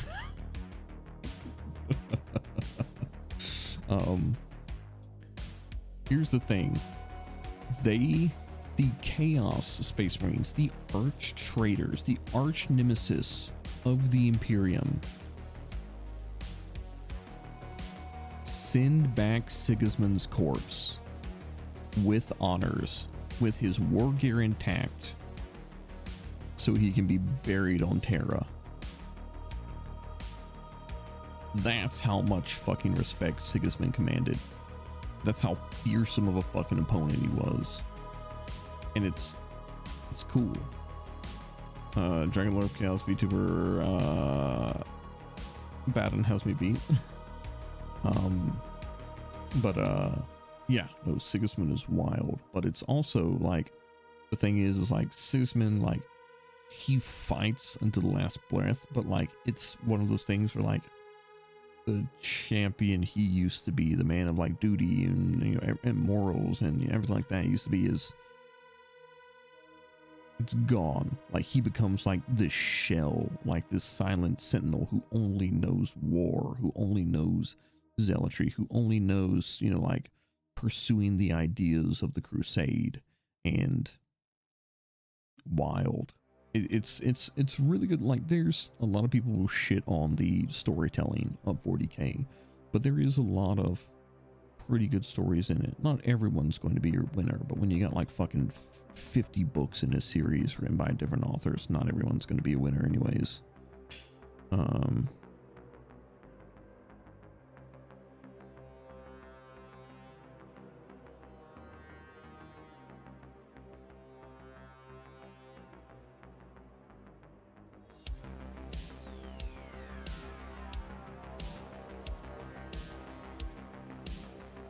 Organ was aware, but he respected. Oh my god. Of course, the guy with the blessing of 4 deities with one of the best weaponries of the ancient age and a little alien tech super sword that cuts through reality and a Primarch's gauntlet loses. The writers wanted to be so will be. I mean, like, you can say that about any book. Like, that's the thing. Like, don't pretend that, you know, like, there's any superior, you know, like, writer who would never do anything like that. No, it's all up to a writer's interpretation. That's why the comparison between, like, various things they're oftentimes, it's just people screaming at each other for, like, no good reason. Like, it's literally, like, things only happen because writers will it so. And, like, in a fantastical setting like 40K,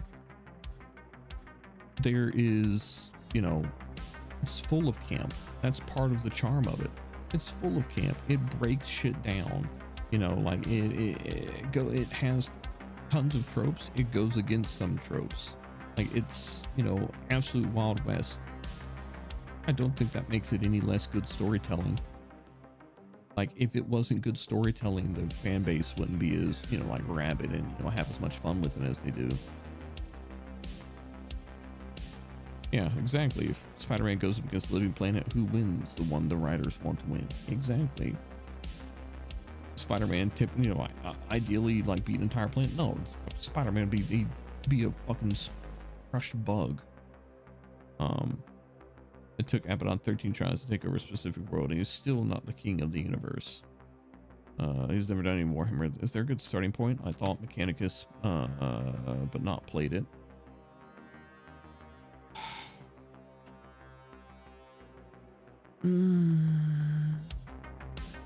Let me think. What would be a good starting point for 40K?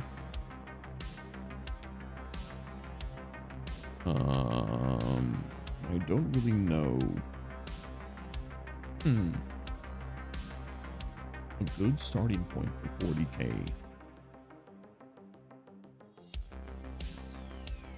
Dawn of War 1. I mean, yeah, for a video game, yeah, Dawn of War could be alright. Is it like how Superman, depending on who writes them, can move whole planets? Yeah, I mean, like, that's writing in general. Like, you know, like, you're going to write something to, like, accomplish your objective in the story, and, like, it can be ridiculous, it can be campy, but, like, you know, like, that's not necessarily bad writing. If it is just bad writing, then yeah, it's bad writing, but, like,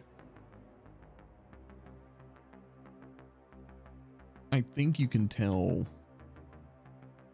I think there's a difference between writing fantasy and writing poorly.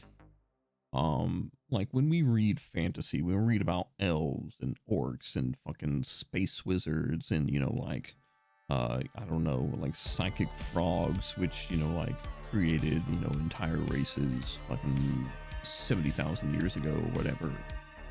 You have to suspend belief. You can't look at it and just be like, well, that would never actually happen in real life. Like, get out of here with that. Like, it's nitpicky. Like, enjoy it for what it is. If you want better, write better. I feel like that is, it's a general it's a general wait, hold on. General, overgeneralization, something like that.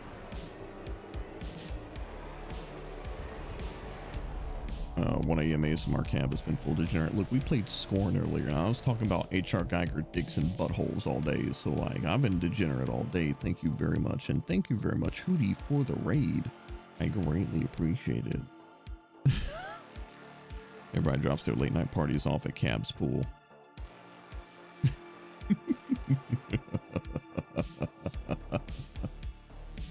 Yeah, it looks like it. Hey, Hootie, how you doing, buddy? How'd your stream go?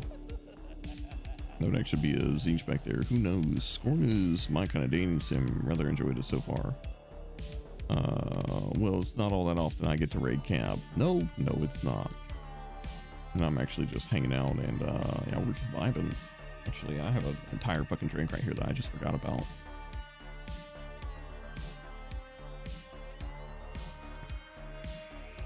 Not a true ASMR session. He's not licking the microphone in zero context. Okay, come here, chat.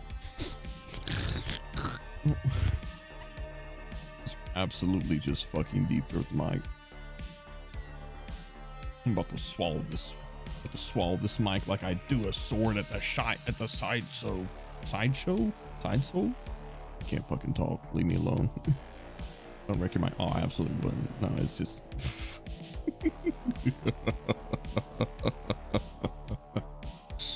Nah. Like ASMR is just the grapefruit technique. Oh man. Eating a mic like Mark. Oh. No, like the ASMR streams, it's just a I did it again. I called a stream a scream. My own branding is too strong. Camp of the War in Heaven was about 70 million years ago, not 70,000. Shut up.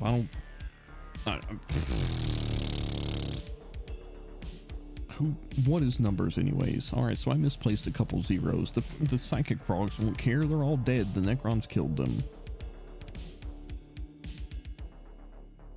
Leave me alone. Where do you think I am at the moment? I'm in the fucking warp. I don't know how time works. I just exist. About those black stone fortresses. Oh, you mean those black stone fortresses? Those like giga super important, like unique, you know, like starships that, Abaddon, for all of his fucking, like anger and rage and petulance, the only way he could fucking beat the Acadians was to crash one into the fucking planet. You mean that one of those Blackstone fortresses? That Blackstone fortress? That Blackstone fortress? Yeah, that Blackstone fortress. The planet broke before the guard did. I hope you're having a good day. I'm actually having a pretty good day. Our style of Storm Womb could also double as a setting for Darkest Dungeon. But on the ship, indeed, there's a 7th now somehow. Really? He used rock. It was super effective. Wait, all the old ones are dead, aren't they? Founders and Particle Ball, or those are just conspiracy theories. There might be a couple live. I don't feel like all the old ones were destroyed, but like for the most part, they were wiped the fuck out. But I'm gonna pass out while watching. It's 1 a.m. where I'm at. No, it's 1 a.m. for me too. So like, no, dude, toast, dude, do what you gotta do. Like, gotta take care of yourself first and foremost. Yeah, mysteriously appeared. Also, actually active and not particularly happy. People are trying to explore it. Oh wait, was that the basis of the board game? Was they found a 7th? Wait a minute, did you just say you're going to deep throat the mic? So what kind of ASMR is this now, Cab? The typical kind? We're trying to become real ASMR streamers here, not okay? Don't shatter my dreams.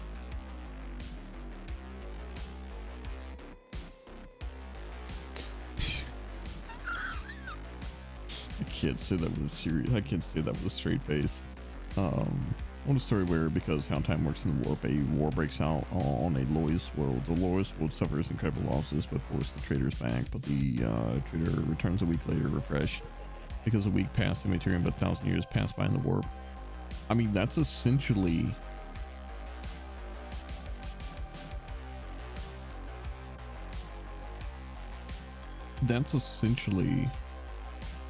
what happens, is that a large majority of the trader legions, like they have been, in hiding, or like going out on raids for like the past 10,000 years, but like in like physical time for them, only like 300 or so years have passed, like 300, 200, something like that. The real ASMR artists, okay, the real people lick the mics are not the real deal. Look, Hootie, okay, all right, don't shatter my perception. I can't believe you've done this. Wait for the space crypt keepers to rise so we can take his rightful throne as King Skelebro. Nah. I'll be a little psychic man with a cool Egyptian headdress. That's what I'm gonna do. I want to be a little psychic boy and go like, mind bullets. That's what I'm all about. Mind bullets. Everybody likes mind bullets. Time is a suggestion in the war, pretty much. Alright, if you're trying to become a real ASMR streamer, then I dare you to bite and chew on the ASMR mic. I don't even have an ASMR mic. This is my regular microphone. Because I refuse to explain to my wife why my fucking microphone has ears on it.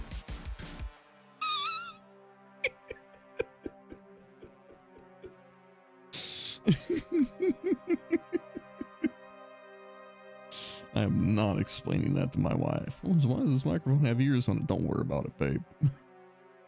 Not gonna happen. No. The fuck am I gonna use that for? I do ASMR streams like so infrequently. I could just use my regular mic and just like use my regular voice. It's different enough. Get a cool 100. It's a whole ass head. Why do I need a fucking microphone? That's a whole ass head. Am I gonna talk into its nose? What the fuck? Does it even have a nose? Am I just making shit up? Just tell her it's so it can hear better. Huh.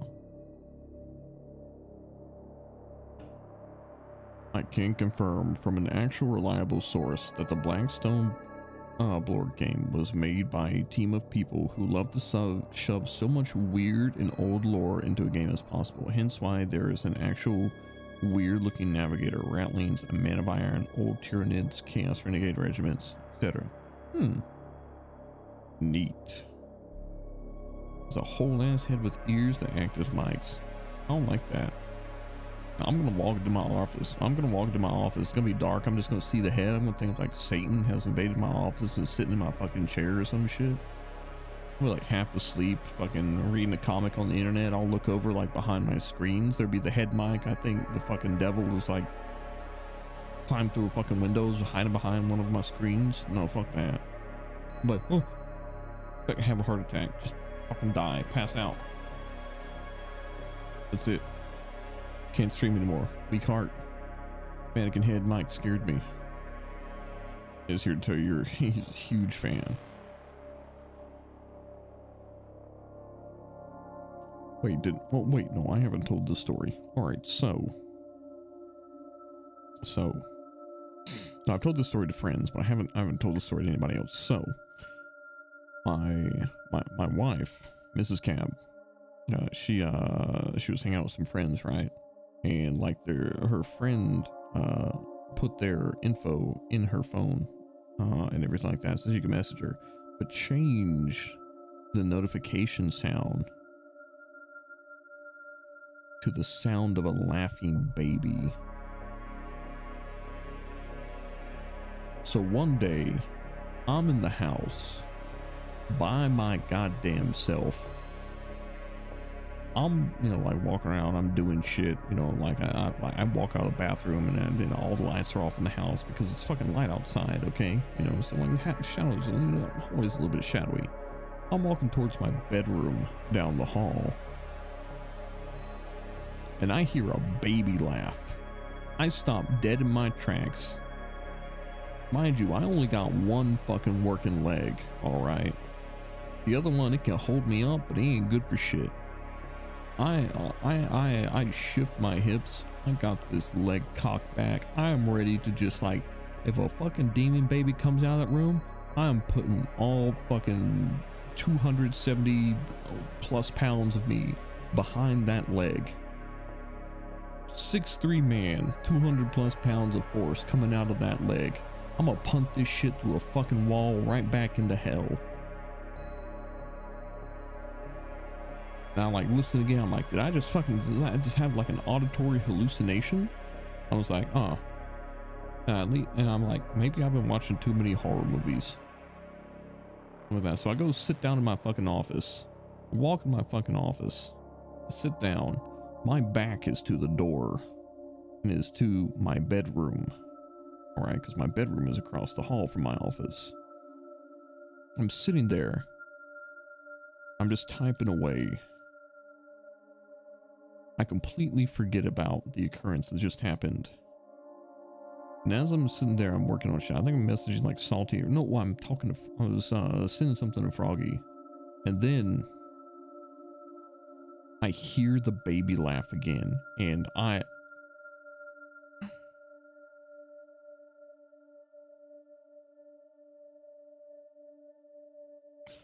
about ready to rip the boom arm that holds my mic off my desk and bludgeon something to death with it. At this point in time, I'm fucking mad. I've gone the full flight or fight. And I'm like, look, I got one fucking working leg, all right? Because I'm a fucking cripple. I can't flight nowhere. I'm a fucking penguin. I'm a flightless bird.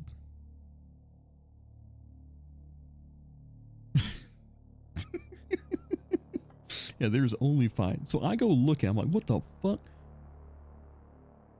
And then I see my wife's phone sitting on the dresser.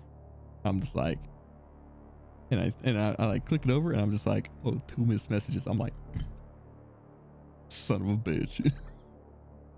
Oh, ostrich looking ass.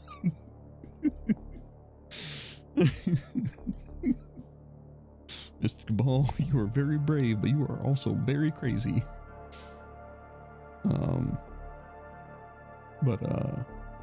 Yeah.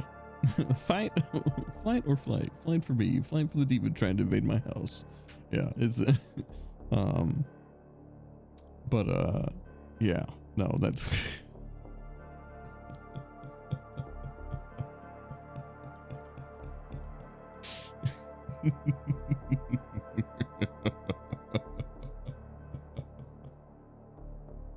fucking demon baby. I'm ready to fight. I'm like fucking old Annabelle looking ass. You better get out here. What a fuck your entire day up. You ever heard the story of the ghost puncher? There's about to be a sequel. God, I fucking love that green text. Fucking Jim Bro literally too angry to be haunted. Oh. Throwing holy water with you. I just like, I need to go to the local church with a bucket and just like, what are you doing? Just like scooping out the holy water. I need this. Take it home, dunk your fists in it, and you're just like, I'm ready. I'm ready. I'm about to fucking throw hands with whatever this is.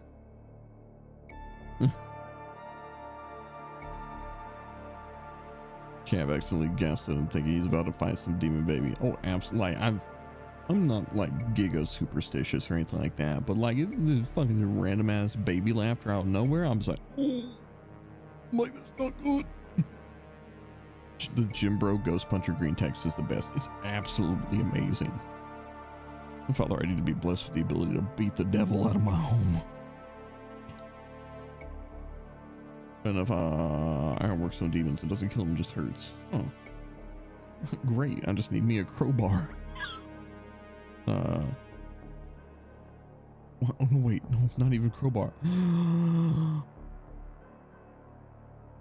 Beat a devil back into hell with a fucking cast iron skillet.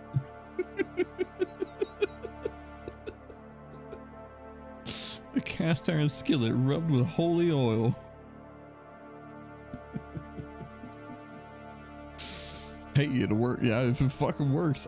Look, I ain't never been hit with a cast iron skillet, but I lifted those fuckers before and like, whoever gets hit with that, it ain't gonna like it. I don't care what it is. You can hit fucking grizzly with that shit. It's gonna be like, oh.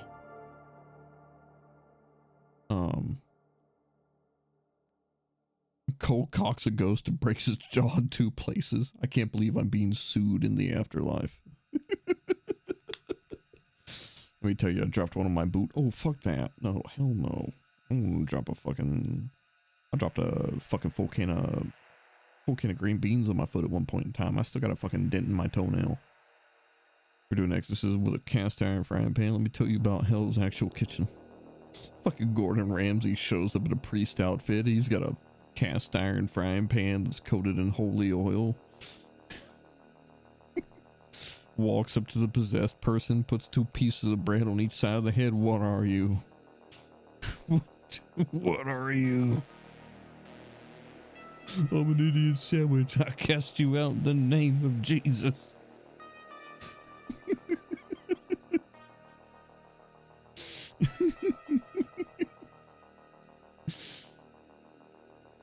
Oh, how the fuck do we get on like Father Gordon Ramsay exercising a demon with 2 pieces of bread? Holy shit. It really is late.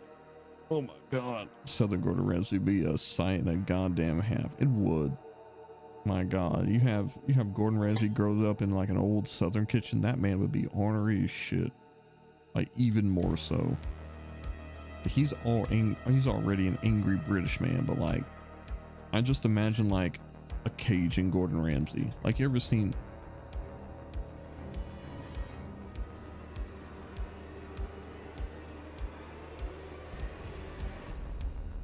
Xandris, thank you very much for the raid. I greatly appreciate it. Welcome into the live stream.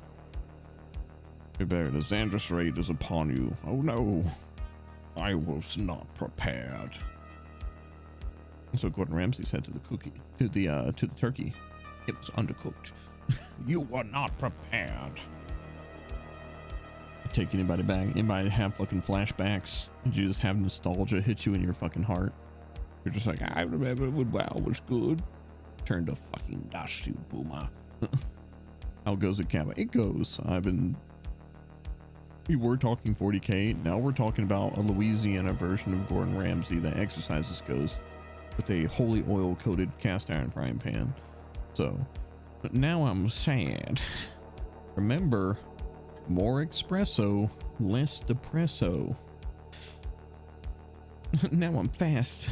I'm still sad, but now I'm fast. Like, have you ever seen a show called Swamp People? There's a show called Swamp People, and it's about like folks over in the bayou that like every year they get like a gator hunting license to like cull the gator population so it don't get too big. Hold on, I gotta sneeze.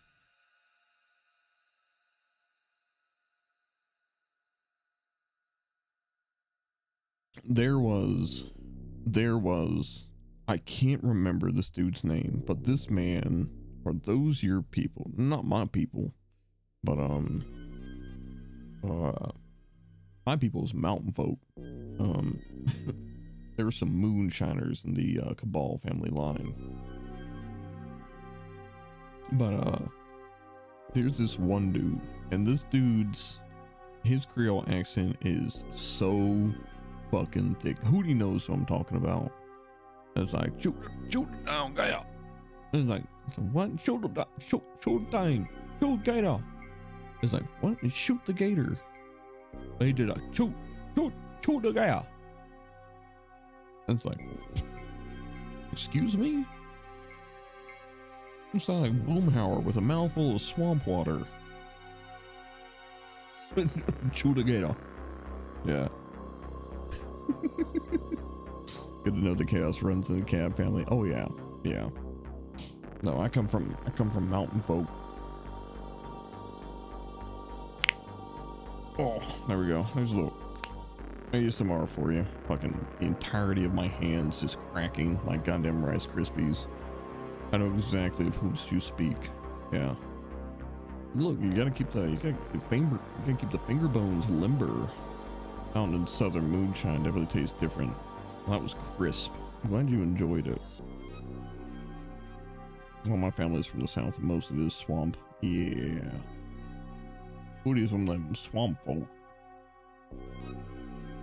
Hoodie, you got a jar of dirt? Bet you got a jar of dirt. I do.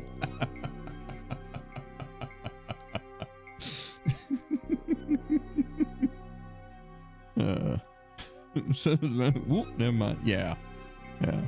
No, like I have no particular attachment to the South. That's where I come from, sure, but like no. It's for sorting the dirt. But he probably gets his fill of damn good food too. I'm kind of just look. Are you Jack Sparrow? No, like I've talked to Hootie before, and Hootie's just like, dude, we ever meet up? I was like, he's like, we go to my mama's house and she cooking. I was like, oh. I was like, I can already barely walk, but I probably wouldn't walk out of that place. No way. I'm gonna need to bring another pair of pants that's a size larger. Hoodie's a mana culture. Hoodie is a mana culture. He's an absolutely fucking amazing person as well. Oh yeah, my mom was actually a chef on a boat learning the best Cajun cooking in all of Louisiana. That's dangerous. That's fucking dangerous. We need to bring a hover round. I got my rascal scooter. Gumbo, fried gator. It's a shame it's midnight. Here, I want some to eat. There's a so far my favorite dish that I've had is crawfish etouffee. Like fucking like a good crawfish etouffee. It's so good. Like, what is it? It's like, it's rice and it's crawfish, but like, that's all you need. You put the right spices on that. It's like, that's it. I don't need much more. Never had crawfish. Okay, so have you ever had lobster? Like even like a bite of lobster, all right? Or crab? Nope. Are you allergic to shellfish?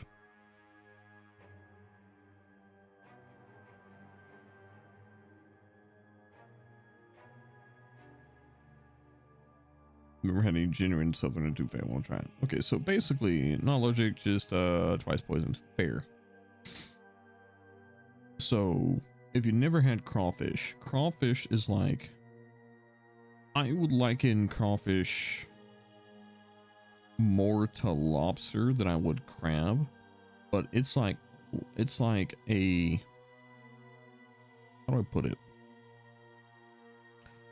It's like not as stringy a lobster, but it has like a very buttery taste to it, and it's magnificent.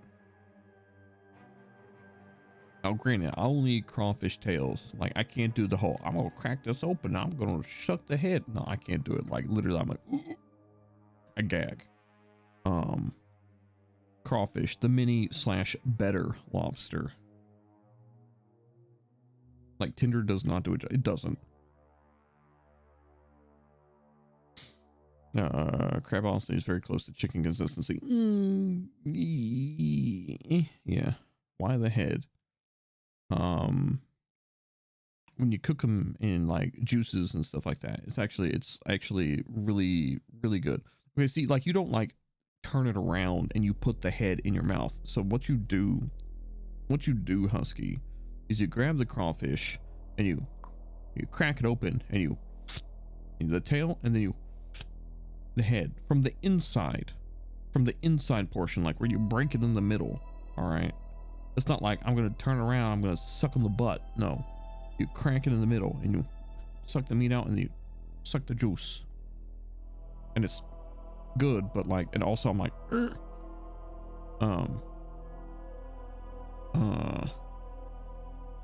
had frog legs before, as stupid and cliche as it sounds, it really does taste like chicken. Super tender chicken, mind you. I can't do it. Frogs, I don't know, I like frogs. I was like, nope. I'm gonna be completely honest. If there was an apocalypse and it's just like, oh, you have to like kill what you eat, I'd fucking starve. Either that or just survive off potatoes.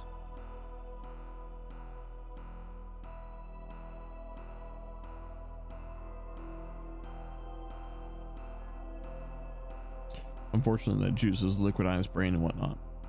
It's a fair sacrifice.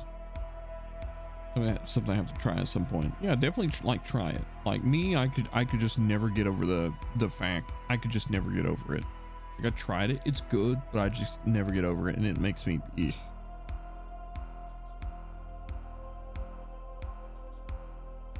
Same with lobster. I always wonder how it tastes, but I hate food waste. My brain just says, what if you don't like it? Yeah. Good protein, but potatoes have everything you need. Potatoes have everything you need. It's potatoes. You don't need anything else. You just potato. What do you get? Alexandric, best Necron character. Fucking lies. It's Trolls in the Infinite. How dare you? Get out of here. No, Nemesaurus Andric is actually pretty fucking awesome.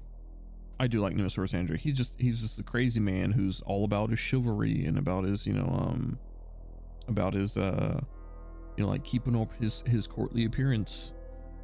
It's like, oh look, this enemy war boss of the orcs that we've captured. I'm going to invite him to a fancy dinner. Like, motherfucker, you're an immortal ancient robot. What do you mean you're gonna invite the war boss to a fancy dinner? He's just crazy as piss. And it's funny as fuck. I rationalize it by thinking it's a new experience and I want to at least try. Fair. He's bored. No, Nemesis Xandric? No, Xandric is legitimately, he's fucking crazy as shit. He's got Alzheimer's.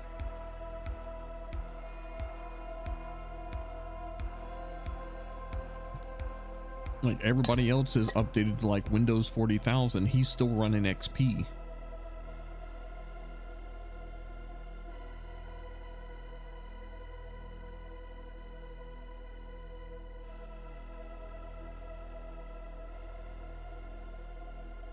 And then he's got his oh dude, what's Xandric's what's his right hand man? What's his name again? I fucking forget. I'm fucking running Windows Millennium. I could see Xandric just like trying human cheese. How? His fucking mouth don't work. It's a faceplate. It's 40k. It's just the Emperor smacking some sense in you. Absence update. Oberyn. Yeah. Oberyn. Yeah, fucking Oberyn is just standing there. It's just like, if you fucking, he's like you either enjoy my Nemesis hospitality or you enjoy my what is it, war scythe. Like, Oberyn is just standing there. He's just fucking waiting. He's just waiting. He's like, please fuck up, please. I'm so done with this bullshit, please. The man who stops POWs from escaping. Xandric is just this addled old robot who's just like, fucking, where have our guests gone? Over and Oberyn's like, I don't know, my Nemesis. It seems that they I think they may have retired to their chambers. Just waits till Oberyn, and just waits till Xandric fucking forgets.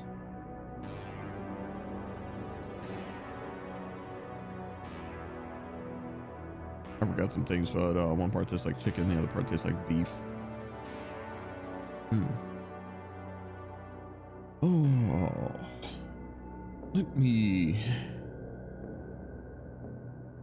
We're almost there. That's not a bad time. I mean, it is almost 2 o'clock in the morning. I think we had a pretty good run. I'm just thinking of like, what if we raided into Lena again? Sorry.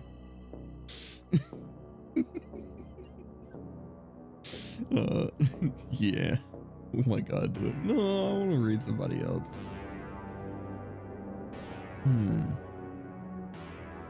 Let's see, who do we got on? We got ooh, Billy is on. Ame is on. Grimmy. Ooh, Grimmy is on. Oh, you know what? Oh, here we go. No, I got this. I got this. I got this.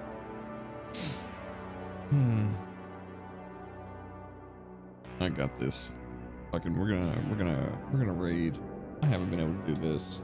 She got me the other day. I'm gonna get her back. And I don't get a chance to do this that often. We're gonna raid a good friend of mine, Onikana. Because why? Because right now she's stuck in a maid outfit and it's funny as fuck.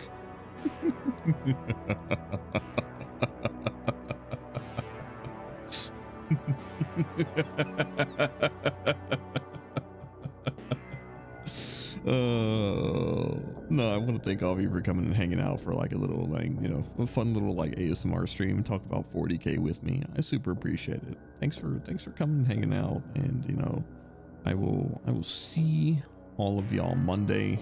We'll be back for a Just Chatting Monday. We're gonna be doing the pilk.